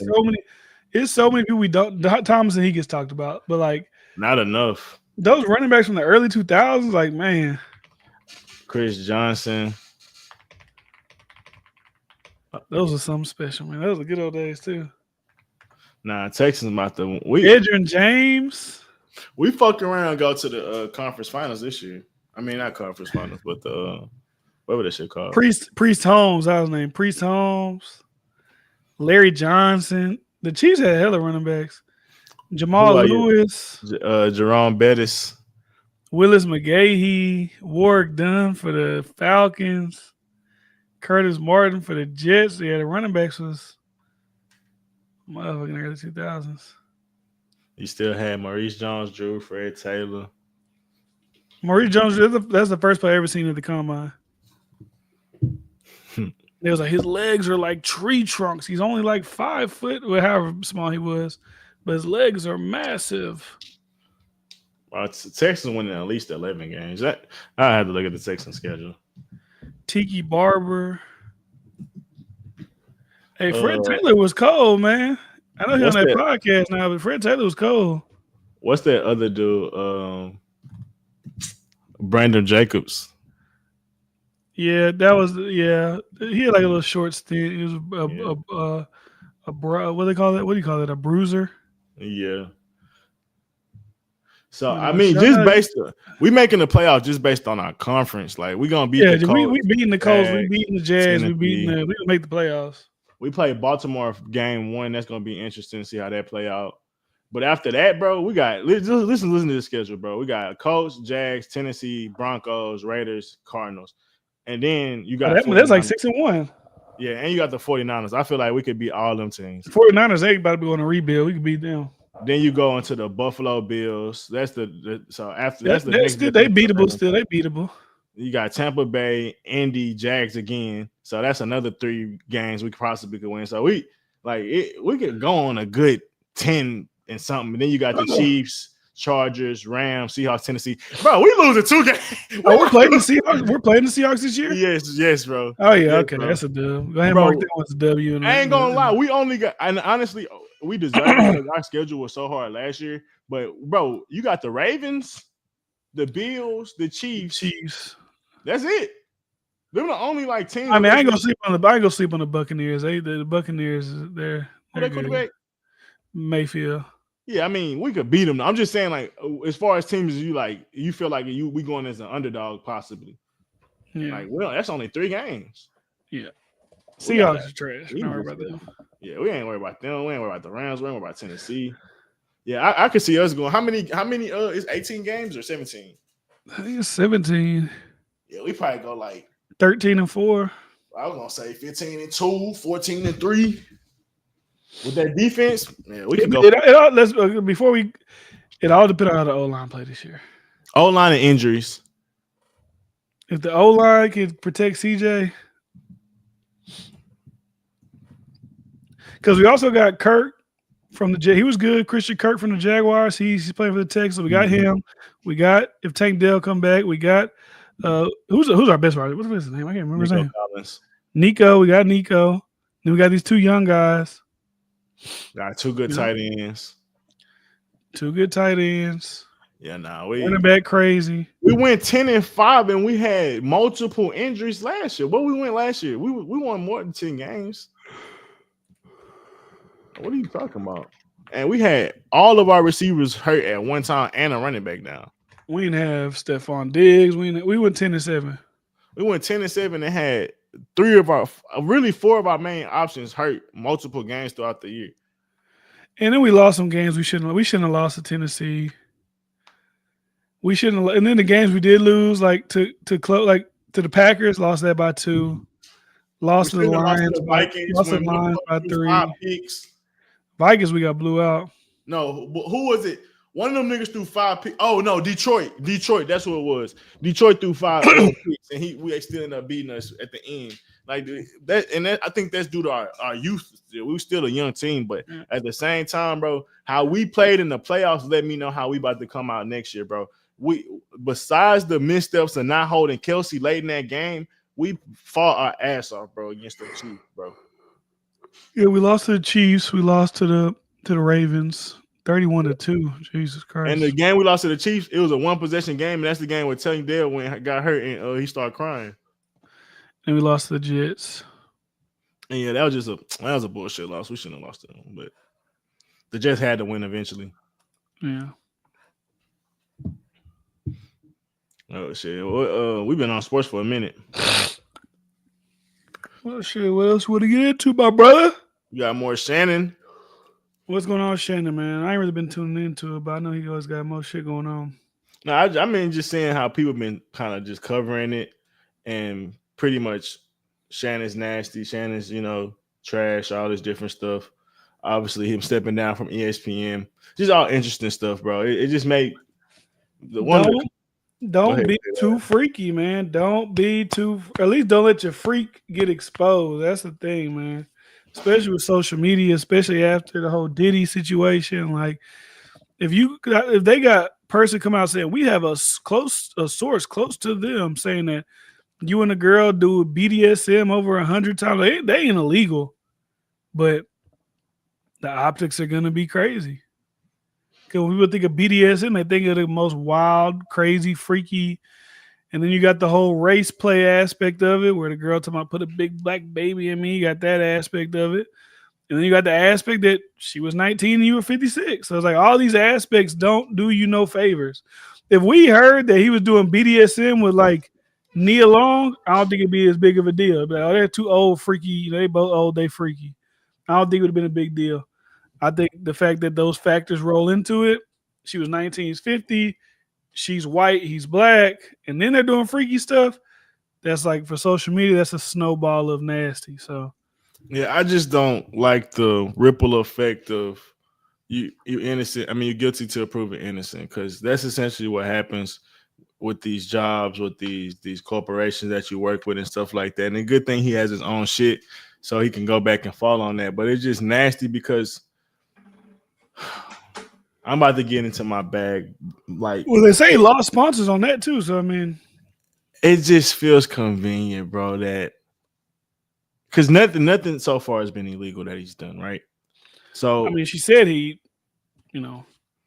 raped her. Well, that's yet to be proven. I say that. So if that comes out to be true, then I have a whole different opinion. But so far, all of this stuff that he's really getting killed for, I haven't even really been seeing him get killed for that part of the thing. It's more about how young she is and how that's been really the biggest stuff that I've seen. Like most of the stuff that's legal is just like morally people nitpicking how they may view the different things. And for me, like the reason I don't like it because it's like, bro, y'all don't remember Hugh Hefner? Y'all don't remember multiple guys being over the years being glorified for being able to date younger women, and how it's never really been something to crucify a guy on for the most part. Now we get into this ultra sensitive society. It's social media time, man. Like, it's a different time. So I understand that, but for me, it's just the convenience of when it's right during his deal. And I don't want to say it's ESPN. I don't want to say it's the girl, or it could be just Tony Busby. Who fucking knows who it could be? I don't want to say I know who it is for a fact, but it just feels convenient, bro, because I've seen this time and time again when a guy that is just getting this like historic amount of fame, somebody comes in and try to like nip it in the bud. And I feel like it's something similar to what we're seeing with the Drake situation, where it feels like it was deeper than just the beef. There's like this let's assassinate his character so we could win these deals and things like that. We've seen it with Dave Chappelle. Obviously, we've seen it with Cosby. We've seen it with many of these, Michael Jackson, like many of these guys where when they're up for big deals or when they're making big moves, it just don't sit right with people. And all of a sudden, these same type of stories come out conveniently. And that's just a theme that I just can't like sit with and feel like it's just it's just a coincidence. Like, and maybe Shannon and Cosby, all that shit, they may be nasty. I don't fucking know. But I just feel like the timing on when these guys was about to do a deal, or after they had made just done a deal, and when they was trying to acquire about certain things, that was just certain power moves where here's this Well, thing. let me throw this theory at you. Marcellus Wiley had a theory. He said, let's flip that in reverse. He said that Shannon Sharpe and the lady, they've been doing this for months, like going back and forth between lawyers, offered 10 million. He said that Shannon and his team leaked the $100 million deal for volume or for his network, so that when these stories did come out, people be like what you're saying. Oh, they just trying to tear down the black man. But it's like, he knew it was going to happen, so he put that out there. So when it did come out, it's like, oh, that's why they're doing this. Not because we already talked about it for months. It's because of this. That's Marcellus Wiley's theory for Shannon to kind of protect himself. Like, I know people on the internet will run with last week he's supposed to get $100 million. This is a setup. That's Marcellus Wiley's one of his theories that he threw out there. That's very interesting, and I could see that being a play as far as a guy playing chess with the media and shit like that. Him being in media, maybe knowing how things can work. That's possible. I feel like it's easy to fact check. Was he like? Could ESPN just come out and be like, no, it was never a deal on the table? Was his deal not up? Like, I'm just thinking on like regular circumstances, if this never came out, was Shannon like was he up, like his contract up? Like, did he serve most of his years? Like, what was his initial deal and when did that start? So if this was about to end, I could see him like, do we think 100 million is unreasonable? This is when we got to start getting into breaking that like theory down, because this is nothing to do with ESPN though. This is in the independent media thing. Oh, so that never was the 100 million was never. No. That was, he was signed to the Volume, which is owned by Colin Cowherd. That's what he was under with the Nightcap and the Club Shay Shay. So that was the deal that was coming up due. Okay, I mean, well, once again, with that, they're probably less likely to make a public statement unlike an ESPN. But I mean, do we think 100 million is unreasonable if he was really up for contract? Who knows? I don't know. And do we think that was just a bold-faced lie? Or maybe, or was it just like a halfway lie? Like, is it 50 million and not 100 million?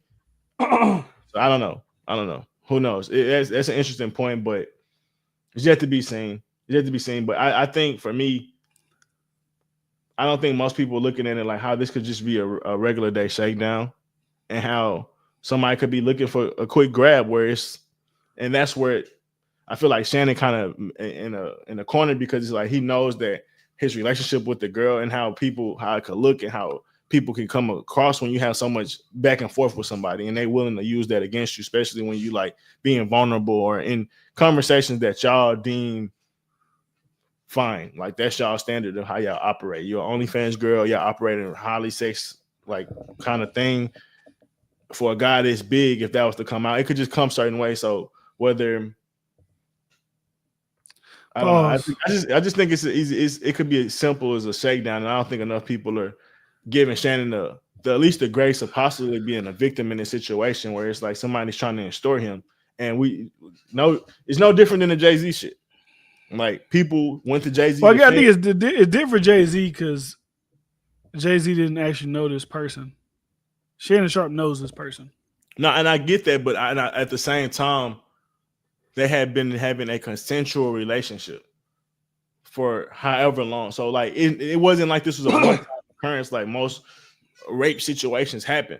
So this is why I find it weird. If he ran into her one time and we knew that we seen him leaving the club with her and getting in the car, and they never had met after that or before that, it's like, and a girl said something. He's at higher risk to me.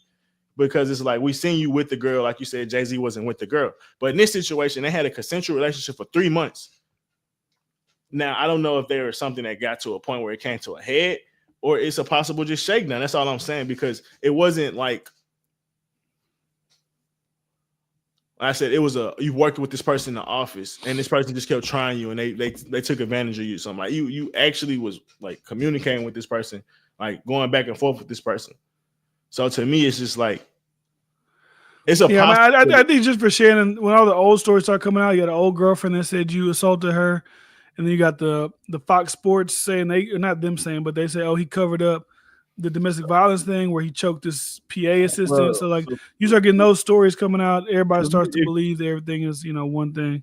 if you believe Shannon rebuttal to that situation at Fox, they said it was a playful manner that a person took the opportunity to make it worse than what it was. It wasn't like he was choking them in the sense that he was like whatever playing for their like threatening their lives or even being like aggressive. That's based on what I think the either Shannon publicist or lawyer said.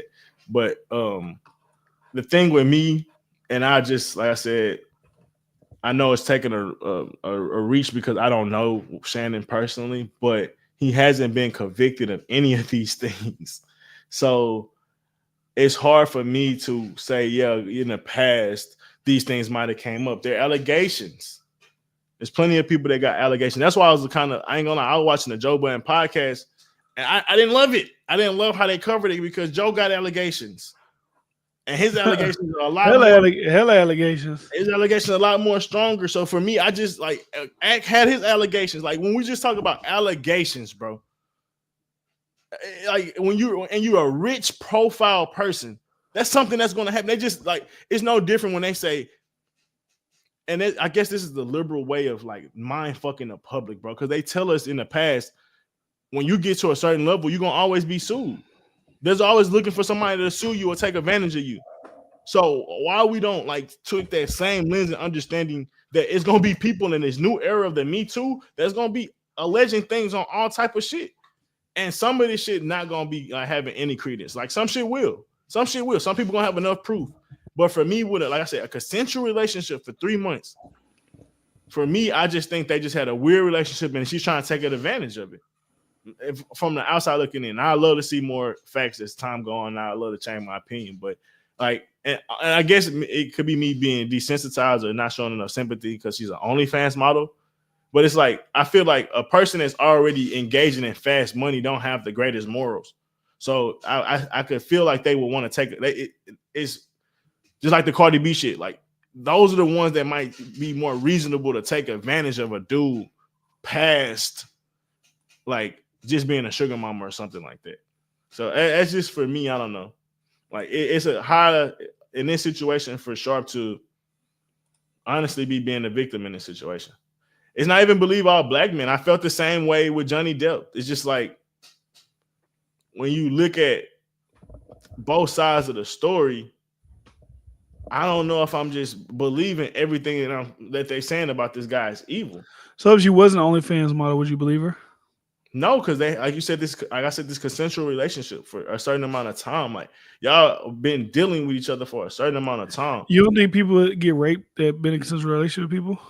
No, I do think that, but I just don't think there's enough proof that she's shown that was the case. Like the thing that she's shown was like, oh, you choked. Like it wasn't like you raped me on the phone and he like agreeing to the shit. Like, yeah, I did. Like it wasn't that. It was like, I'm gonna choke you if I see you because you keep saying that. Like that, like I mean, we could take leaps, but she don't have no proof of that happening. And they were already in the freaky stuff, so I don't know. Did she have bruises on her? Did she go to the cops? Like she a white girl. If he beat on her, like scratches all that, like that, like if she had that, if she had rape kit, all that type of stuff, then I can't say shit. But obviously that's not everybody's case. But then at the same time, if y'all were so consensual, I can't just jump to the fact that he just did that because that's just like I said, it does happen when people get raped, like in that circumstance. But I don't. Yeah, I mean, I'm with you. Could be a shakedown. I'm not even saying it can't be a shakedown, just because like they do the freaky BDSM stuff. Obviously, she's secretly filming or he's filming, and maybe there's a moment where they do like this. They might. This is me like really like extending myself and reaching, but like if you're doing BDSM, you might do rape fantasies, and on the camera, it might show her. The clip might show her be like, no, don't do it. But they already talked about it before they went in to do, like they knew what they was gonna do. They in a race play. They might be in the like rape play, and they might be doing like big black man takes skinny white girl. I don't know what what I'm saying, like whatever they do. So the video might show like, oh my gosh, she told Shannon no, and he. But if you watch the beginning before them talking about it, they're talking about doing a fantasy. So who knows? She could have played it perfectly, but Also, why not take the 10 million? If you're looking for money, like that's the money right there. 10 million. Give Tony 3. You got 7. Shit, you good. Unless you think you're gonna get like 30, 40. Like, do you think Cassie and Diddy? You looking at that like, shit? Cassie got 60. But Shannon Sharpe not Diddy. He ain't worth $1 billion. So how much you really gonna get? Nah, I respect the trail. I just think domestic violence cases are always hard because you don't know. It's just hard to judge it from the outside because you could throw the trauma bonding and all these different things like this. So I don't want to skip over that with this response. I understand these things are possible, but my rebuttal would be like, after that phone conversation, did she meet up with him again? Like, after the situation where she said she raped them, how many times did they link up again? I'm just curious, like, how did things unfold in the timeline? So maybe that's just something I'm just not privy to, and that's why it's like falling short. Also, like, this thing. Yeah, my wife can say something like stupid, like not when I say stupid, I don't mean like stupid, like literally stupid, like just like her trying to be funny, and I'd be on the phone like, "Girl, be quiet if I drive home and choke you out." Like, if she records that, it's gonna look bad, but like, I'm not literally meaning I'm gonna choke her out. You know what I'm saying? Yeah, I mean, I'm saying this in jest. So there's moments where you could be recorded saying something that, you know, when you've been discussing with somebody for a long time. Between us, we know we're talking in jest, but the outside world might hear that and be like, "Oh my God, what is going on in that household?" One of her go-to things. You want to fight? Like, that's one of the, like, obviously we'd be like pillow fighting or whatever, like wrestling, like we just joking. But like I said, I'm surprised he's still going. I'm not surprised he's still going. You know what I was surprised by? I was surprised he did the nightcap show live at the draft in Green Bay. I was surprised by that. Just because anybody could just be like, "Shannon, you don't know what's gonna happen when there's the people around." Like, doing it from your house like this is more controlled environment. So it makes sense to keep doing it like that. I mean, look what happened to Joy Taylor, Skip Bayless. They got accused, obviously not of rape, but like of whatever. They kept rolling. Like, we will keep doing the show. We whatever. Obviously, Skip's not undisputed, but he still does his YouTube show.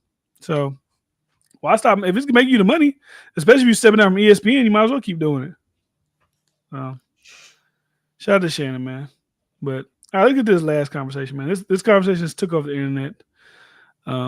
I feel like we talked about something like this before, but maybe not in depth. But anyways, what are your thoughts, Bryce? 100 men, 1 gorilla. Who takes it? Probably the gorilla. 9 times out of 10.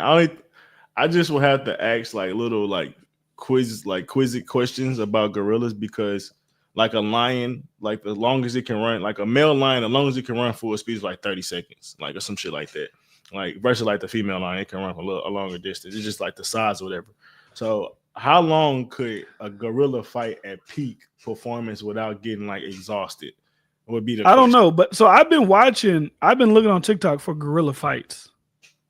Like, but obviously gorillas fighting gorillas. Just to see how like these shit like that. They fight like they don't fight too long. They get, but obviously if the gorilla hit a human, how they hitting the gorilla, the human will be out of there immediately. But like it's not like long fights. But you gotta think 100 men. And you got the context is all dedicated, all swarming at one time. 100, because I think we got to see visually what 100 men standing in front of us looks like, and they just all like they circle and they just like I said. Some people are gonna die. Some people are definitely gonna die in the initial struggle. It can't be average men. They got to be like peak. No, it can't be. It can't be a bunch of trails. Like they're gonna be destroyed. They'll be killed off one by one easily. But also too, 100. Like think about this. Okay, like 100 world's strongest men. Like we're talking about these guys like 6'7".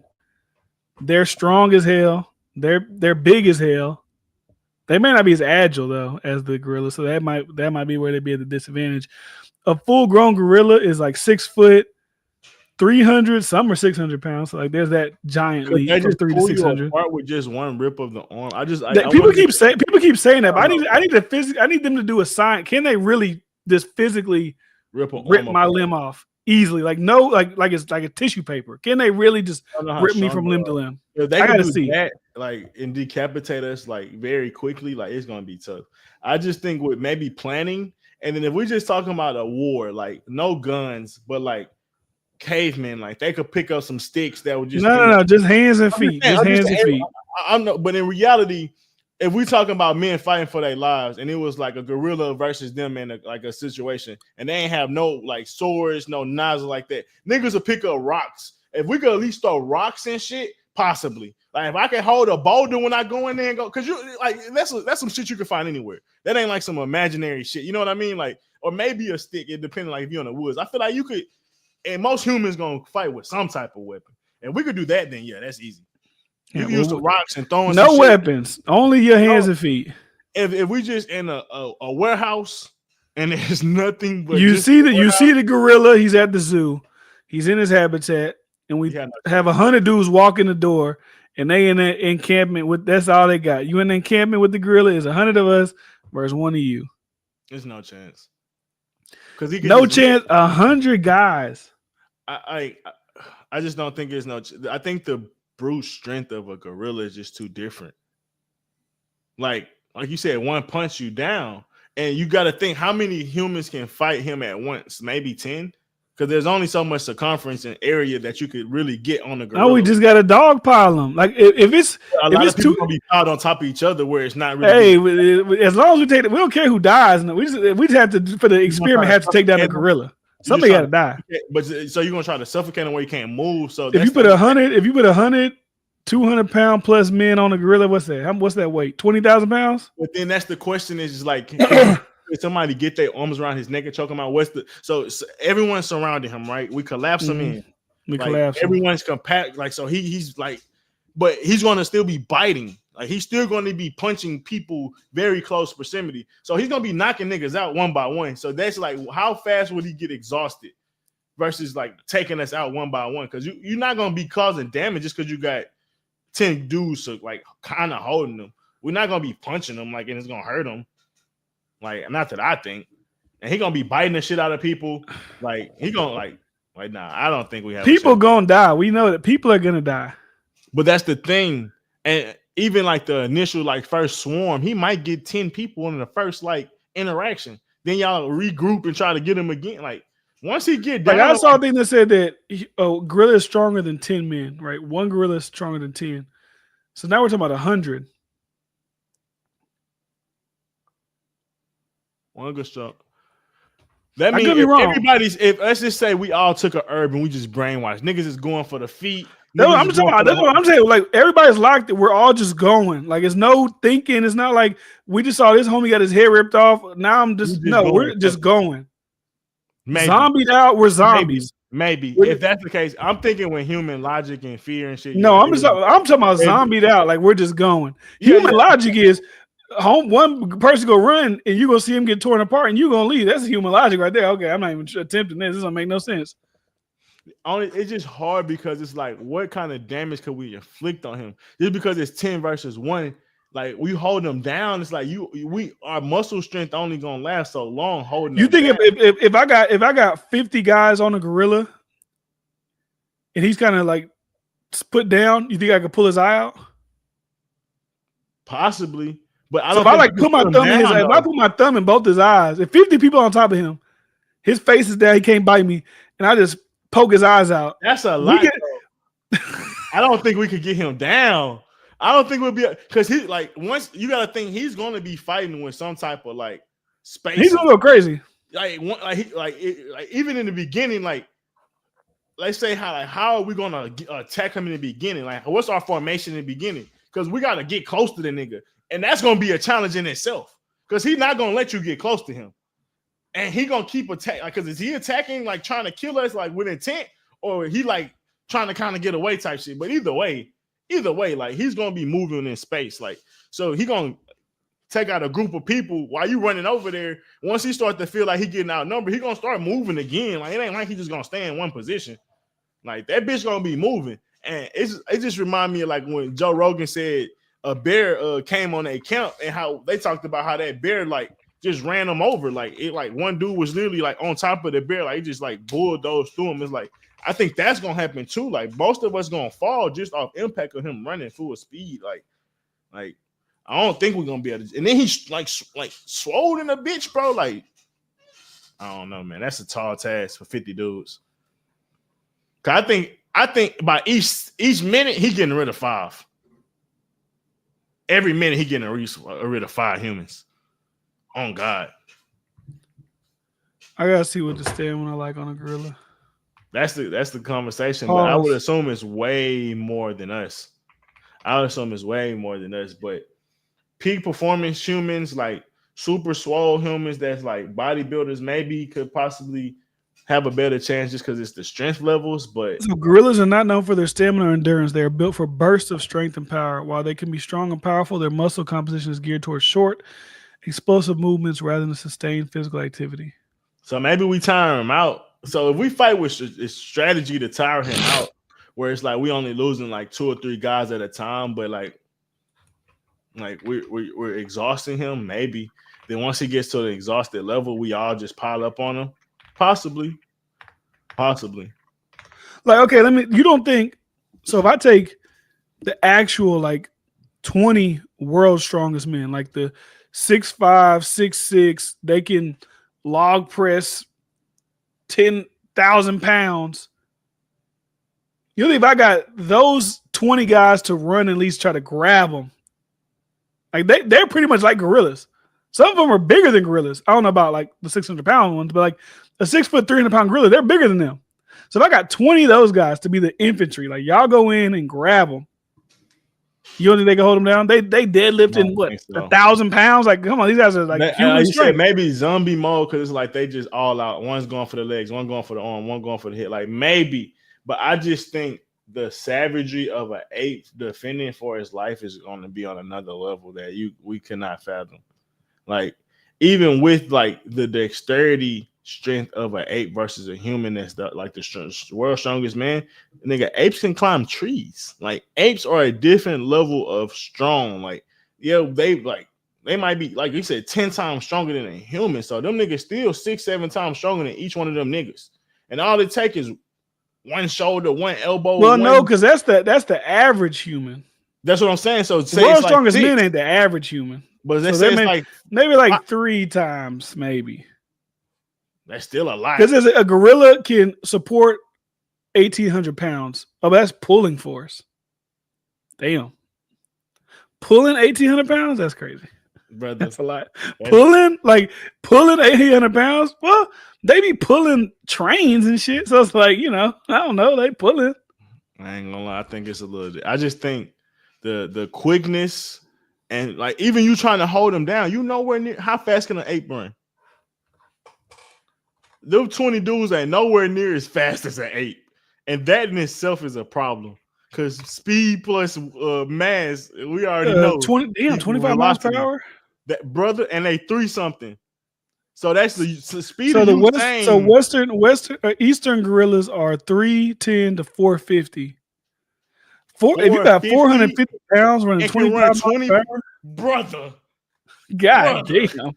We really are like at the bottom of the world like Earth hierarchy. Like if we didn't have guns, we'd be chopped liver to everybody. Really, we can't do nothing. Yeah, you just glad them niggas vegetarians. That's about it. Cause them niggas, bro. Think of that's 2 LeBrons, bro, at the speed of a Usain Bolt. LeBron, two sizes of LeBron running, well, not height wise, but weight wise. Like I'm just trying to think of an athlete. That's like Vince Wolford. What's that boy name? Vince Wolford running as fast as Usain Bolt, and as strong as 3 of the world's strongest men. Yeah. That man is tearing through at least 20, because that's the thing with the speed and the spacing. You saying y'all gonna chase him down? That in itself gonna be a task. To hold him down, and each person trying to hold him down, like, oh yeah, you grab my leg, but nigga, you ain't. Everybody else ain't caught up to me. You gone. Like we would have to be so in sync, but that means we have to all run the same speed. Like our attack will have to be completely in sync. Like we'll have to be like AI robots. Like maybe they got 1,300-pound bite force. Humans have 180. And we could bite off our finger if we or someone's finger. So imagine what they could bite off. Yeah, they slap you, they punch you. I really wish somebody could do like I don't want to find 100 people because nobody needs to die, but I would love to see that. I would love just to like just as maybe make a movie out of it. So I don't know. Yeah, simulation. I'd love to see that. Just on course alone. It's YouTube. It's YouTube people that probably could do that because they be doing superhero versus superhero, and they go look at the like. Okay, before we get out of here, because I'm about to get out of here in 5 minutes. What animal do you think 100 men could take down? But not like obviously not a dog, like an animal that you would like maybe formidable, but you think that 100 men could take out. We'll have a hard time. We might not even can get a chimpanzee up out of here. I'm gonna hold you. I don't know. A chimp might get, bro. A chimp, how vicious they are. They're more vicious than gorillas. I don't know. We might can't get a chimp out here, brother. The chimps are between 3 and 5.5 feet tall, and they weigh 70 to 130 pounds. 100 men could take out a chimp. Okay, maybe. Come on, maybe. I think we get rid of a cheetah. You got to catch that cheetah. Well, I'm just saying in a small room. How many like? Yeah, because he can only bite so many people at one time. He don't have that. Like the apes have the ability to grab, so like they're at a different level. 5 men versus chimp. Hell no, you're gonna need at least 30. I don't think you need 30. 5.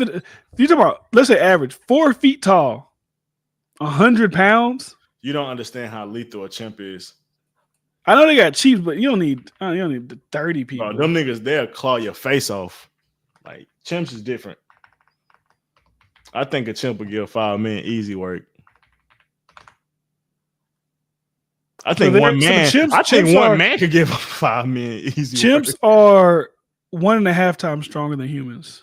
Only one, maybe. Okay, I guess I'll lay off the chimps. So 5, maybe 10. Can 100 cats defeat 1 lion? Yeah, hell yeah. Hell yeah. Cats. 100 cats? Like, little bro. Like the cat that's running around your back. And boy, yes. Boy, that damn the line will destroy their ass. 100? Do you know bro, have you seen an aggressive cat? Versus a full-grown lion? 100? Versus a big ass 1,000-pound lion? They just as quick, bro. That lion gonna have a hard time catching cats, bro. And they gonna if I'm just saying if cats was mobbing that lion, they like all attack him, bro. Them cats gonna be all up on that dude. They gonna have that. You think their bites are gonna really like hurt? The claws, it's gonna be a stamina probably thing. I don't know if they could kill it. I don't even know if they can bite through the lions. Yeah, I don't know if they could kill it. That's you know what I'm saying? Like, no, they can get to it, yeah, for sure. But can they actually do damage to it? That's they're gonna scratch the fuck out of it. I know that much. That bro, 100, bro. I'm just telling you, if my cat turned on me, I have a tough night. That's all I'm saying. Them motherfuckers are agile as shit, and they strong as shit. If I hold my cat and I try to hold it in my arms, that bitch is I can't keep it in my arms. Grabbing that cat by the head is squishing his brains. That's cool. That's just one. What about 100 dogs versus a lion? Like that's what I'm like, and I think cats and dogs. 100 pit bulls, maybe. 100 German shepherds. 100 dogs getting them maybe. Out of there. I think 100 cats give them a chance, just off the strength of how quick. Like if you look at cats, have some of the quickest reflexes in all like animals. Like but my thing is they're not strong enough to penetrate that skin. I don't know how tough the pelt of a lion is. To actually try to think penetrate. The sheer number of cats attacking you would be insane. You would the lion wouldn't be able to see shit. He probably annoyed. No, I just think it just threw it's gonna be clawing. I'm just saying if the cats was 100% aggressive, like they going for because you're 100% like clawed, like you 100% covered. Them niggas gonna be all up over you. Like cats on when it comes to coverage, them niggas will get all up over you. Like them niggas really good at latching on and shit. That's one thing I know about cats. Like if they want to latch onto you, Bryce don't think 30 men could beat one chimp, but he think nah, 100. I disagree. I disagree. Look at that I little was cat wrong. back there. That little bitty cat back there will That's get not a little destroyed. cat. That by cat the weighs line. like that little that cat weighs at least 15 pounds. That's a little cat. To But a lion. but that's what I'm. But 15 pounds. That's 150 pounds, possibly. No, that's 1,500 pounds. 15 times 100. Yeah, that's 1,500. Yeah. That's a lot of weight. It's a lot of weight. That cat's not light, bro. That's a big ass cat. I'm the dead ass. He gonna get that paw and smack the fuck out on cats. But that's the thing. Cats are quick and agile. They're gonna see the paw coming. Like cats are quicker than almost every snake. Like reflexes. Like I don't know. I know lions. I don't think lions and cats have the same reflexes because I know they're both cats. But cats have some of the fastest reflexes of all animals. So just on that alone, you trying to hit a cat and it's actually knowing you a predator. That's not easy. And then when you talk about how quick they're gonna latch onto you, nigga. By the time he turn his back, bro, he gonna look one way, then they jump, bro. And then how they could jump from all different angles, brother, that lion gonna have a long night. Cause you only got one mouth and claws, but at the same time, bro, when you completely covered, bro. You gonna be completely covered. It just I guess maybe depend on the size of the room. He gonna think he getting tickled. Nah, I don't not when it get because they gonna claw his face and shit, bro. They gonna bro, cats are ruthless, bro. All right. That's all for tonight, man. But I just think that's too many cats, bro. Shout out to everybody tuning in today. Shout out to y'all. We had the Young Thug story, but we're going to go a week without talking about Drake Kendrick. So we're going to leave that for maybe next week. Make sure y'all subscribe, channel not subscribed already. We'll be back next week, man. Have a great rest of y'all night. Great rest of y'all week. Stay prayed up. Stay blessed. We out, man. Peace.